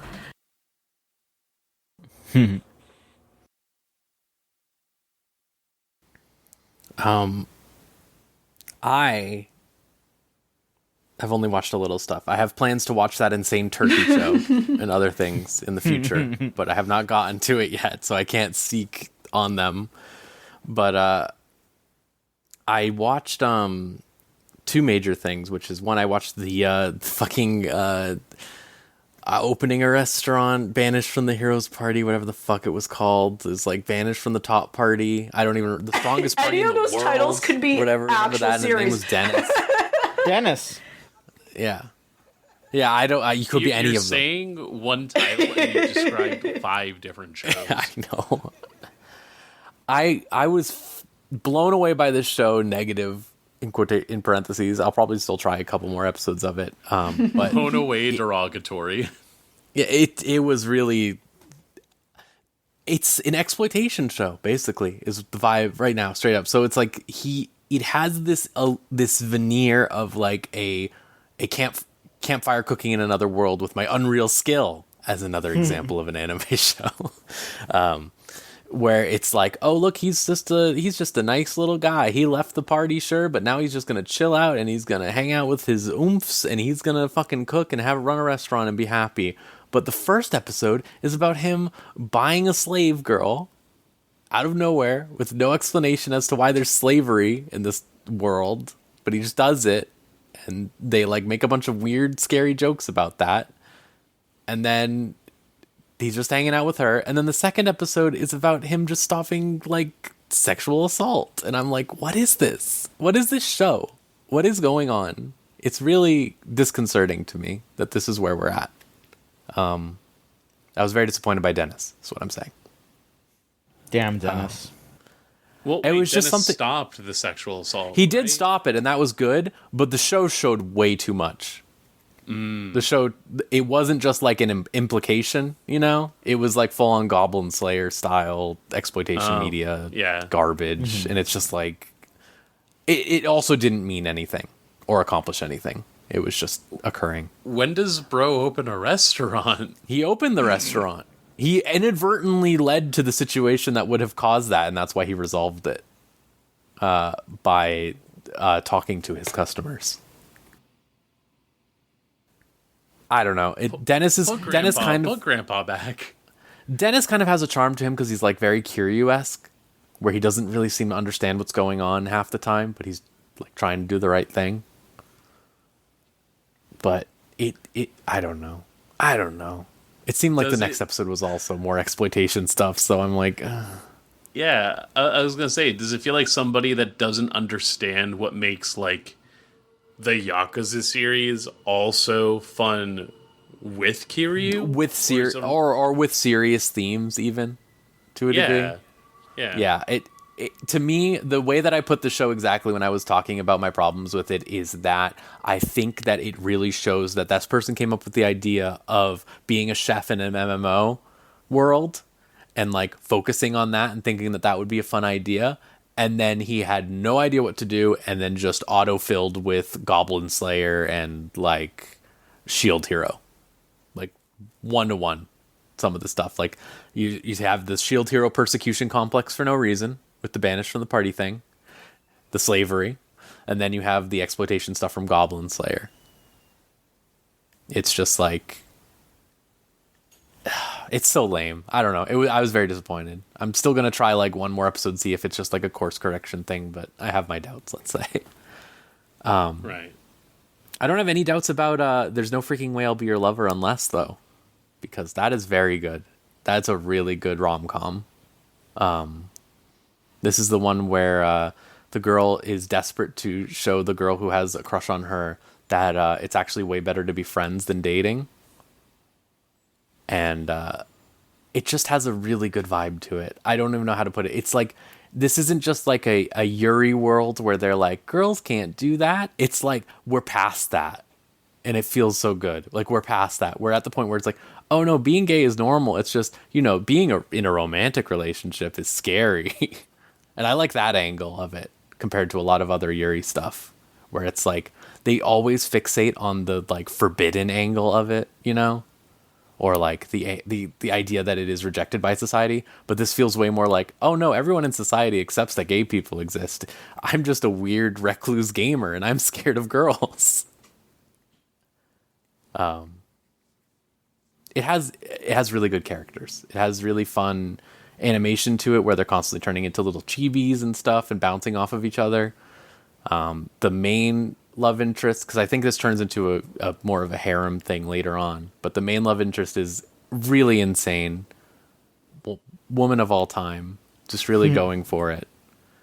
I really like it. It's a fun show. It's also just free on YouTube. I think they're going to like lock it behind a paywall at some point, but I think for now, at least, I saw a message saying that it's like for the next few weeks it's still unlocked because it's been pretty popular.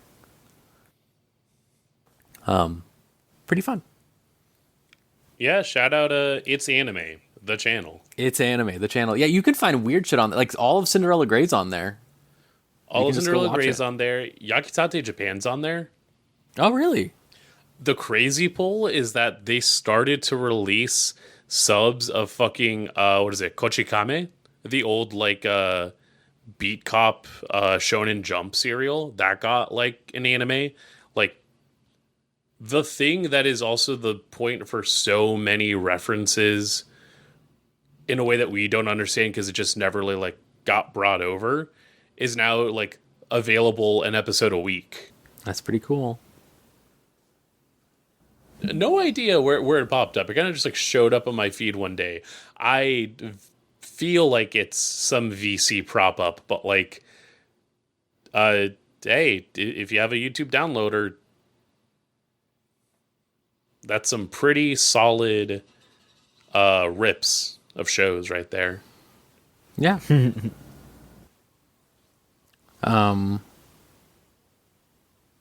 Honestly, the subtitles, localization, whatever, for this show also very good. Very, very good. Very in tune with slang and the correct way that I think people would talk to each other. In a way that doesn't come off as robotic or weird, like a lot of shows can. I always think of Sakura Trick is a great show where, and it's not a great show, I want to make that clear. I did not say that. Sakura Trick is a great example of a show where like the subtitles are really, really bad and make that show seem even worse. But yeah, I also watched Panty and Stocking, John, which is what I wanted to talk about next with you. Absolutely. And I guess How did Maverick, you feel about it? Did you watch it too? I watched episode 1 at least. I'm still behind on 2 and now 3, but Yeah, there's 3. I'm not gonna get upset by spoilers for Panty and Stocking. Okay. They cuss. They cuss a lot. I will say that as childish as it was, John, I laughed a lot at the part where Brief was like, this man who is literally in the midst of defecating just did all this, whatever, the fucking insane card game commentary. It's so stupid, but it's just it's so absurd. And that's what I want out of Imaishi, That's Absolutely. I want his absurdness. They go just absolutely crazy every episode, and I respect it completely. Like, yeah, they did a whole card game parody episode for episode 2, and they do some pretty basic Yu-Gi-Oh! Magic references, but I was I was hooting and hollering when they had Panty do the fucking gotcha pose that Jaden does in GX. Yeah, I was like, that's even that's I good as hell. recognize that. Yeah, that's good as hell. I love the blue eyes white uncle. It's fucking crazy. It goes so hard. He's like I'm trying to remember at the mouth. I am trying to remember what I took a picture of it. I gotta try to find it. But the fucking like the like card info they have for it was crazy. It was so like it's a horrible card. I think it's just like you have to pay like 3. Like you have to pay upkeep for Blue Eyes White Uncle forever, or it blows up your graveyard or something. Yeah, it has upkeep, and it's like 3 different colors of mana, so you would not be able to play it. It's like a terrible card. It reminds me of that. Go ahead. Summon Elder Uncle Legend, Malding Frenzied 2. Pay 3 during your upkeep, or Blue Eyes White Uncle is buried. And then in quotation marks at the bottom, Angry Uncle of Disaster, ... It reminds me of that post that was going around that was like a card game nerd seeing a card that was like 5 million attack and 1 million stars or whatever, and then they see like baby raccoon, and then they're scared of it. Because it's like, yeah, like, the best cards in card games are just the ones that you can get out the easiest, basically, because then you can flood the field with them. You know, like rats and squirrels and stuff are usually really good decks in MTG, and, you know, getting a lot of material out on the field in Yu-Gi-Oh, you know, you can... It usually leads to summoning a big motherfucker, but... For the most part, it's like, yeah, the scariest card in Yu-Gi-Oh! Is the one where it's just like, oh, it's this little creature that you can keep bringing back over and over again, because then you could just feed it into tributes and fusions and synchros and links and all that. So, yeah, that definitely felt like that. Like I said, they did a lot of like pretty, you know, like generic card game jokes, and you know they were still pretty funny, but there was a lot to it that felt very much like, oh, they do really care here. Like, again, like having like the shithead like uncle, like stepdad guy, whatever the fuck he was, that was like shitting and with his dick out, and like them very specifically mentioning like, oh yeah, no, he's a horrible card that nobody wants to play. Like that is very much a, you know, a Yu-Gi-Oh callback where, you know, like Karibo is supposed to be the weakest monster, and then Yugi uses it a bunch to do crazy shit, and, you know, they very obviously were having fun with it and pulling some good jokes based on, I wouldn't say deep cuts, but, you know, more than I expected, which was nice. I feel like I don't want to say they're woke or anything, but I feel like they're more controlled with their chaos now in a way that feels a lot more deliberate, despite being really stupid and out there. I don't know how to put it. Like, I don't know. In the first episode, I think they did a good job of Briefs having this like freak out internally of where he's trying to like wrestle with his feelings for Panty, and he's like trying to be woke about it, where he's like you just like her because she's hot, you just want to have sex with her, like what the fuck is wrong with you, why are you, you know, thinking about her like that, and then like he's arguing with himself where it's just like, well, but she likes that, so it's okay, but like it's okay to think about somebody like that, but you know, like he's just having like all this like crazy internal like argument with himself, but also like 10 feet away from him, Panty and Stocking are having an insane kaiju battle, and they have to bring Panty's pussy over to her and insert it into her body so she can become horny again, so she can have her powers back. Like, it's just it's good. It's good. It's dumb as shit. It's just so dumb. Capital D dumb, but it's very obvious that they're having a lot of fun with it, and that's that you get caught up in it. I would say like you're just the like, moment all in right, episode 2 where I was like, this really is Panty and Stocking in 2025 is when they just show a weed dispensary. I was just like, yep, that's where we're at. Well, not only do they show a weed dispensary, they make a joke about how there's a weed dispensary on every corner, and that's 100% accurate. So, Do they have a knockoff Fred Flintstone smoking a fucking fat dart? They should have. they really should have. Yeah, that does seem like a joke that they would have done. But I mean, hey, you know what? The That would season's be a not deep over cut yet. joke. Like that would be an insane pull. That or like hair salon that has a fake Bart Simpson with a fade. Season's not over yet. We got 10 episodes left or something, you know? Imaishi, when did you decide to show up to Brooklyn, and why did you Oh my not gosh, hang there's out like a with me? resurgence of the Looney Tunes in like jerseys. I'm seeing more of the shirts again.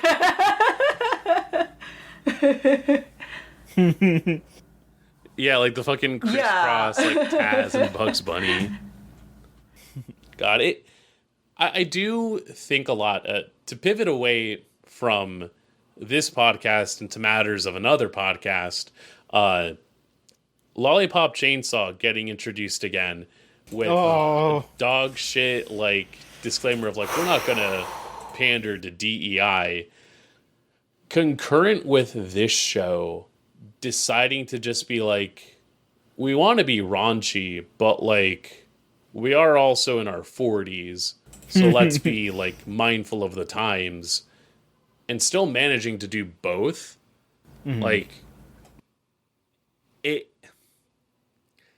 shows how, you know, it never is an issue with this idea of like, again, you know, not wanting to offend, but rather what are the things that you want to like, what are the things you want to hit?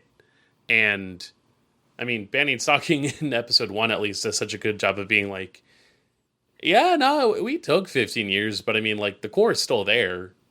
Like, here is what we can do to just not lose a beat. And also, you know, we heard you about Garter Belt. We heard you about having some interiority for Brief. It's funny that they have him do that in the Shinji chair. Yeah. The thing that is different between those two things is that it's very apparent that the people that are working on this new season of Panty and Stocking want to make a new season of Panty and Stocking because they enjoy doing it and they like providing for the people that enjoy Panty and Stocking, and it's art for art's sake. And the Lollipop Chainsaw stuff is, we have the fucking rights to Lollipop Chainsaw for whatever stupid ass reason, and the only people that want to play Lollipop Chainsaw in 2025 are weird, like, anti-DEI people because they don't Mentally even understand. 12 years old. And they don't even understand what Lollipop Chainsaw was trying to do. Which I'm not even saying Lollipop Chainsaw succeeded at what it was trying to do, but what it was trying to do, they can't even understand that. It's like, it's just pure idiocy, and it's not that remake was fucking horrible. Like, yeah, like even ignoring any of the, like, you know, anything about the base game, they made a remake that was just bad. Like, they remade that game poorly, and anyone who's gonna sit there and try to defend that because they need to own the libs or whatever, it's you know, it's that continued, you know, it's fascism being unable to support itself. You know, it's how things are going right now on the right, where they're imploding because they need to defend their pedophile leader. It's the same thing. It's just in different strokes, you know. So yeah, Panty and Stocking is good because the people that are making it actually want to do it. That's why. Yeah, their stance is, I liked this, and I would like to make more of it. Yeah, exactly. It wasn't just like, obviously, of course, it's, we're living in capitalism. There is a monetary aspect to it, but it's not the only thing that's pushing them forward. It's, hey, we can bring this back and have fun with it, and maybe make some dosh from that too. And yeah.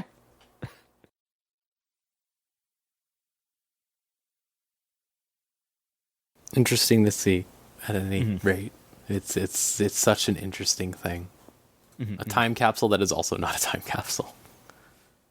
Have they introduced the twinks in the show yet? Not yet. No. Okay. I don't even think they have as of episode 3. Yeah, I'm kind of excited if they just have them show up right at the end and they just immediately blow up or something. That would be really fun. It could happen. Oh, that'd be hilarious. I really like they have it's a slight spoiler for you, not really, Maverick, but they have Scanny and Esox hanging out with them even in episode 2 now all the time. I haven't seen episode 3, but from what I have seen from people talking about it, episode 3 is, to jump around a little bit, just to like, one thing that people were saying was like, it's been good so far, but the first 2 episodes were very panty focused, so like hopefully they do focus on Stocking soon. From what I have heard, episode 3 is just Stocking and Scanty hanging out. Like, it's like, okay, we're mashing up characters in new ways here. Like, that's exciting. That's really cool. So I'm excited to watch episode 3, and I'm excited to see all the other stuff. Like, I would love for there to be like a Demon Sisters solo episode. I want to see Stocking and Knee Socks interact. I want to see Knee Socks and Panty interact. Like, let's just get crazy with it. But yeah, it's a fun show. I'm having a good time. Hopefully, it will continue. I have faith in them just because I think, broadly speaking, like, all of their shows have really become more. I'm not going to say mature, but more well behaved. Over the years, like I think broadly, like, Kill la Kill, and then I feel like you look at Promare, right? That's a great example of just like they got the making out. Anything can happen. Yeah. All right. Is there anything else we have to talk about, really? Or are we still... I can mention Dress Up Darling. I watched 2 episodes of that. Oh, yeah. I know people are pretty posy on that. Oh, yeah, and I don't know if there's any, like, news that we wanted to touch on since... I don't know. Like, I feel like there might have been stuff that had come up, but I can't remember because I've been out for, like, a minute.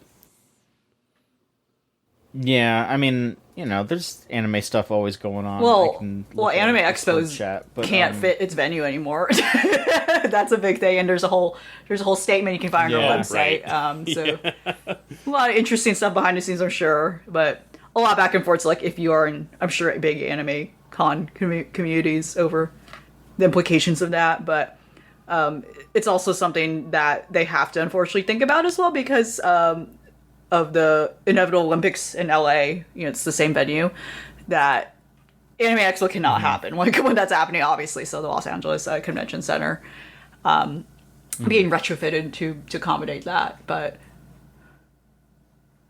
I think that's still in 2028, but that's still like... No, I don't think that's next year. I think it's still like ways out. It's not next year. It's still 2028, I think.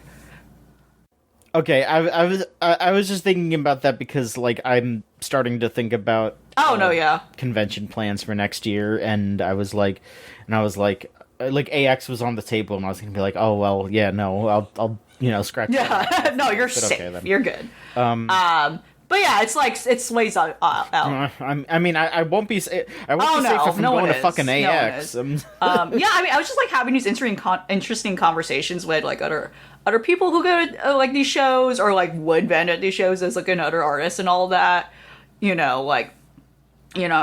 you know, like our fellow contributor Lorelai is someone who goes to cons and all that at tables, and like it is like a weird like I'm not, tipping point's not the correct word. I feel like it's like a weird issue right now where we have like big shows and then small markets. Like I feel like there's no like in between anymore. And that's like a big problem too for someone for, like to try to give advice to anyone. It's like, yeah, I just want to like pop up somewhere. And like, I just remember like late high school, early college, like I would just show up to like an anime convention, you know, like rest in peace, like, rest in peace, like anime, like, you know, like Anime Next. Like, I don't think Anime is coming back. Like, where, like, when it wasn't in Atlantic City, when it was in Secaucus, New Jersey, right, like, they didn't really check. Like, you could just, like, share a table with your friends and, like, save a lot of money doing it. And now, like, you have a table that's, like, $500 for a day. Yeah, I'm exaggerating, but I wouldn't be surprised if that's like a thing. $500 for a day. You can't like you gotta register. We need your social security. You know, like all these crazy things to apply like a job application. Which yes, this is a valid like career path for a lot of people. People who are like full-time vendors and all that. But like there isn't like I feel like anime cons. I think we're that vacuum between like markets, like you know standard markets and pop-ups, and like the comic conventions. For like teenagers especially and like youth to kind of step into their toes in regards to like experiencing a convention for the first time. And now they're like so fucking big too, like if not bigger than comic conventions now, which I think comic conventions now are kind of like in this weird vacuum really competing with anime conventions, if not even smaller than, I don't know, like like either way, like there's like Anime NYC like here in Mav and I's like area.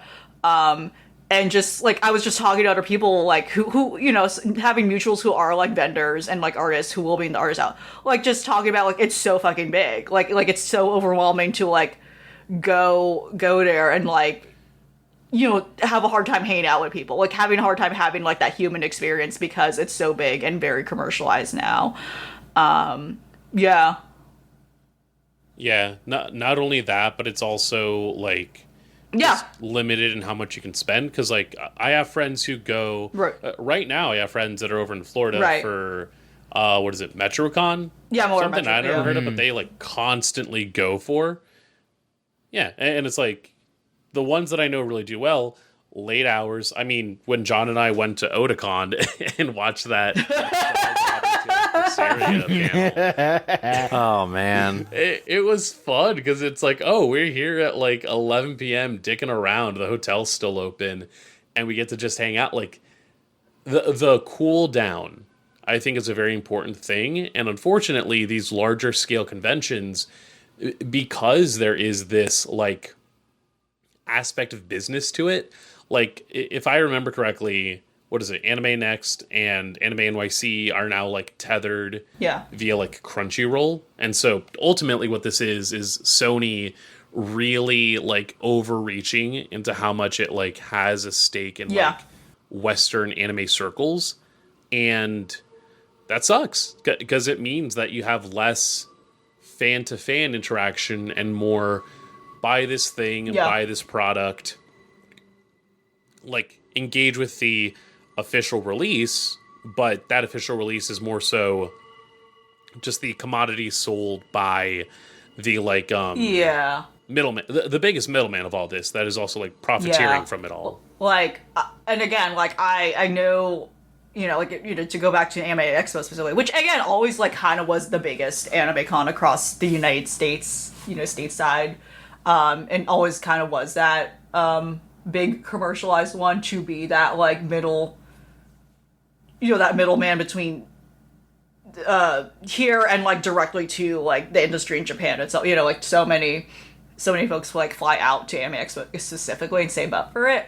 But yeah, it's like, you know, it's outright for them to admit we have capacity limits and we don't know what the fuck we're gonna do like in the next 5 years, is just really telling. And of course, like the, you know, the cost of things and everything. I know, like, they're trying to do, like, these chibi cons. I don't know, like, how that's gonna fare. I don't know. Like, I'm of the opinion that, like, Anime Expo, like, things like this should explore breaking up into, like, smaller seasonal options. I feel like that is a solution, but I know in my head in execution, and I've never ran, like, a convention. I wouldn't know. Like I don't know, I feel like just kind of looking at how like, and again I know it's a cultural issue too. Like I've just like seen how looking at like these just much smaller like doujin markets and things even like as fucking crazy and huge as Comic Con can get. Like in Japan, like, but they have like different seasonal ones, as you know, that try to break it up. But again, I'm aware that's inherently a cultural issue in regards to like crowd control and like, the consumer behaviors as well. Which again, you know, this all goes back to that, right? Money. So yeah, ultimately, I'm just like happy that like I'm in like groups of like artists and like I literally had like a fun little meetup in the park like last weekend, like just trading stuff. Like tchotchkes and keychains, we don't why, where you know, like it's like, oh no, like I miss this, like I miss doing stuff like this, and that was nice. But like I used to experience that like going to stuff like this, you know, and now I don't really experience that anymore. Like or like it's hard to experience that because I have to pay like a jillion, not jillion, but like, you know, hundreds of dollars just for a weekend to go to this place and only be in a line most of the time. Yeah. My experience like as a vendor at Anime Central was so nice. Like it was, but again, I've also like experienced that in the context as an adult with money now, like, you know, and so like I don't know if I could have enjoyed that like if I was like my early like college self experiencing like conventions for the first time, you know, like it is a very different world.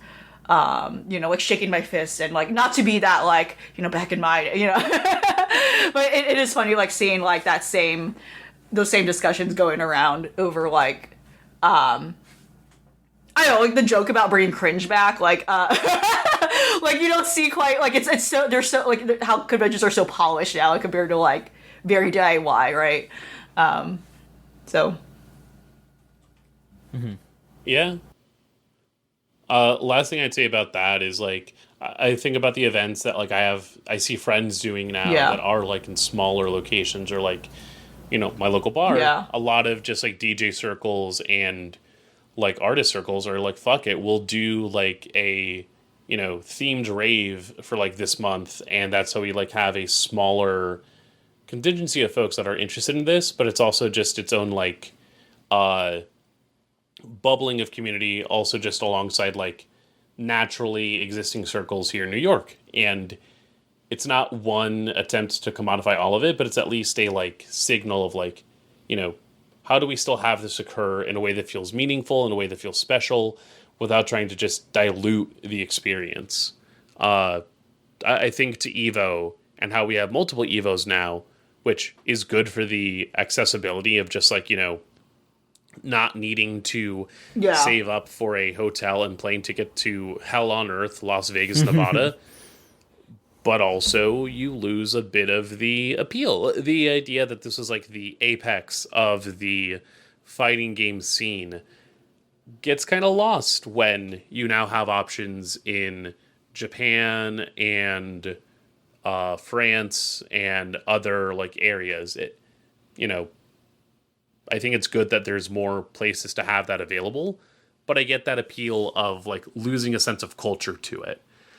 And I think that's where we're at, where the bigger this gets, the ways that you interact with the medium and how you choose to express that fandom, like, you need to find ways to make it more personal.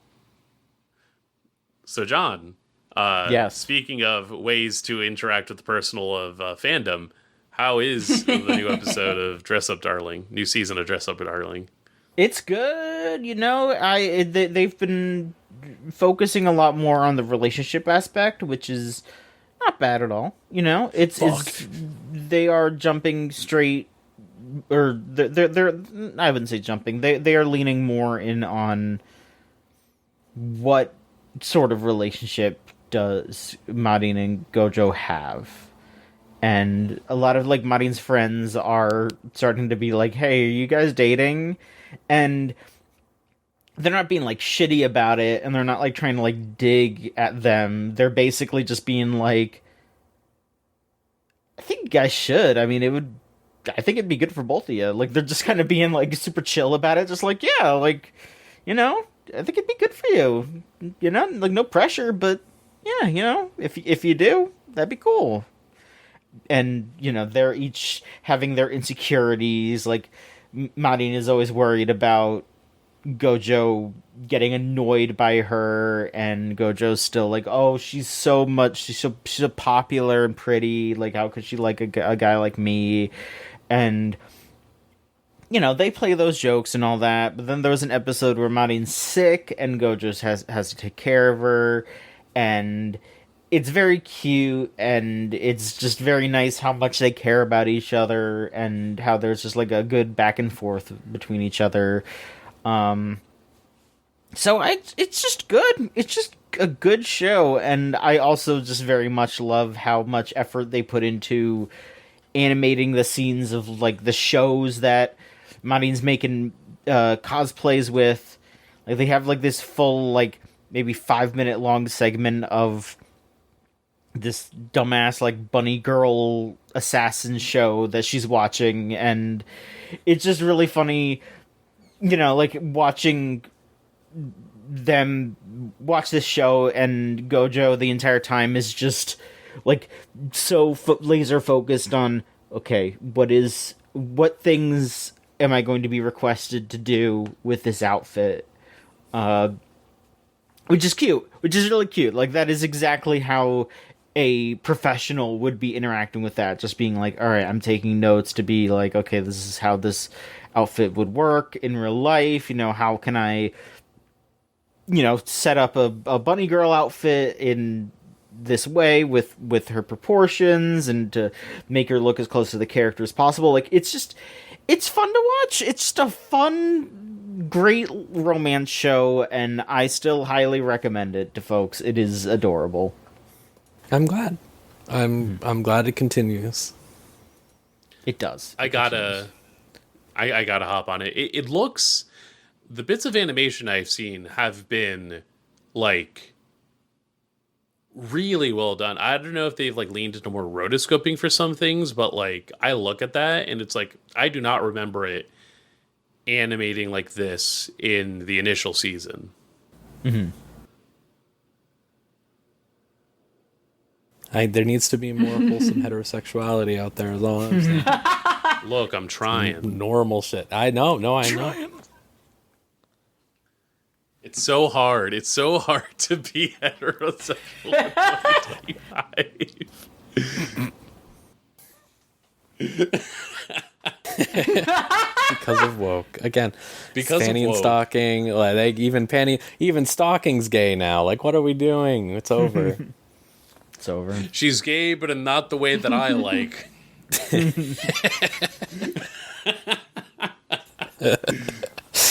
That's somebody on like a Reddit thread. Absolutely. Yeah. 100%.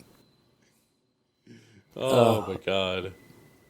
But yeah, I didn't say much during the convention stuff because I'm tuned out of that scene. But it is hearing people talk about how like the old main hall mainstays of Anime Expo from like years past are all like now in this smaller hall, like banished away, is so crazy.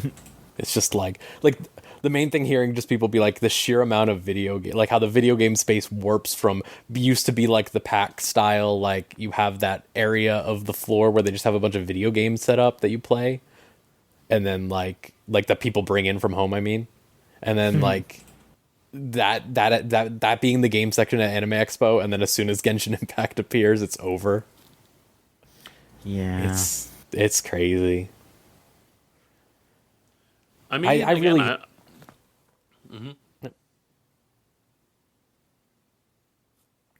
I just hope that there's a return to like packs of old for some of these cons, because it just feels like they just get bigger and bigger and bigger, and they kill the competition nearby. And yeah. I was gonna say Otakon had a pretty nice like games center to it, where it was just such a like good spreading out, and I don't know, like accommodating, where we were in our little corner of like, I just want to line up for Chunithm. I just want to line up for Project Diva. Let's dick around in the fighting game cabinets. And then like further out, we have setups for like Brawl. We have setups for Melee. We have setups for, if you want to go and jam out with your friends in a Rock Band, we have that available. Super accommodating, super understanding of like the kind of people that you have that when they think, let me play some games with friends for an afternoon, really like expands on that idea, and having the space to do it really goes a long way as well. Mm-hmm.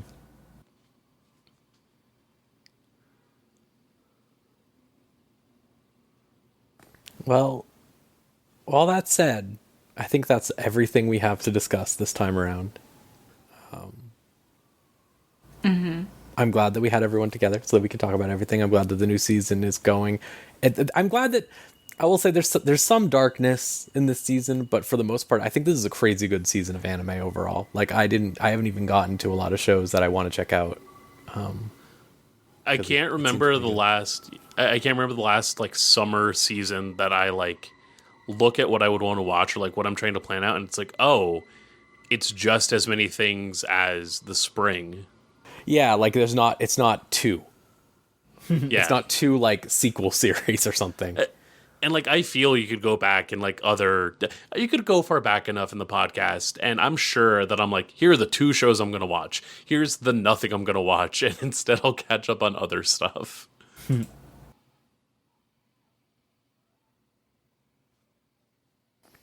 All right. Well, we had to pick our next show that we were going to watch, or next anime, I should just say, broadly speaking, anime. We do shows or movies. And LV picked our next choice. LV, what did you pick? Adolescence of Utena, aka Revolutionary Girl Utena, the movie. So what's funny is, like, when I was first exposed to Utena, I saw this movie first before I jumped into the series. So to immediately answer anyone's question, do I need to watch the whole series first? It's like, no, this movie is actually on its own a standalone reinterpretation of all of these characters and like loose concepts as abstract as they already are in the series in its own way. So it's pretty standalone, but I do recommend watching the series at some point anyway. So yeah.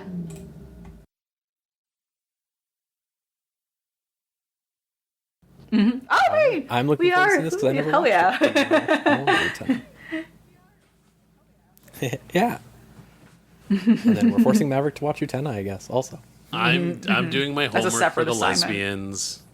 Thank you. Finally, again, this is healthy heterosexuality on display. We got I'm sitting my straight ass down and learning. But yeah. What's the usual bits? As always, you can send in questions, opinions, anything to either our Blue Sky or just to podcast@gamesline.net. We will take either. I know you can send it on Tumblr if you want, I guess, but it's kind of bad. It kind of just doesn't let you type that much, and then it eats it sometimes, and then no one's happy. But if you have no other options, like, go off. I kept thinking like we could have made like one of those million of question websites, but they keep getting shut down. They keep getting shut down. It's crazy. Every time I'm like, what are you doing to get shut down? What are your optics? Like, what is your, like the creep of your?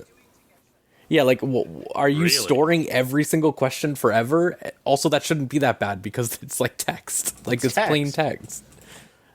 Very weird. But yeah. All right. As always, patreon.com/gamesline. $3 gets you this show 1 week early. And, supports us in general, which is pretty good. That's everything. I said everything. I don't have anything else I need to say. Yeah, thank you as always for listening. I always appreciate it. We always appreciate it. Thank you all for joining me, and see you next time on another episode of Unlimited Railworks.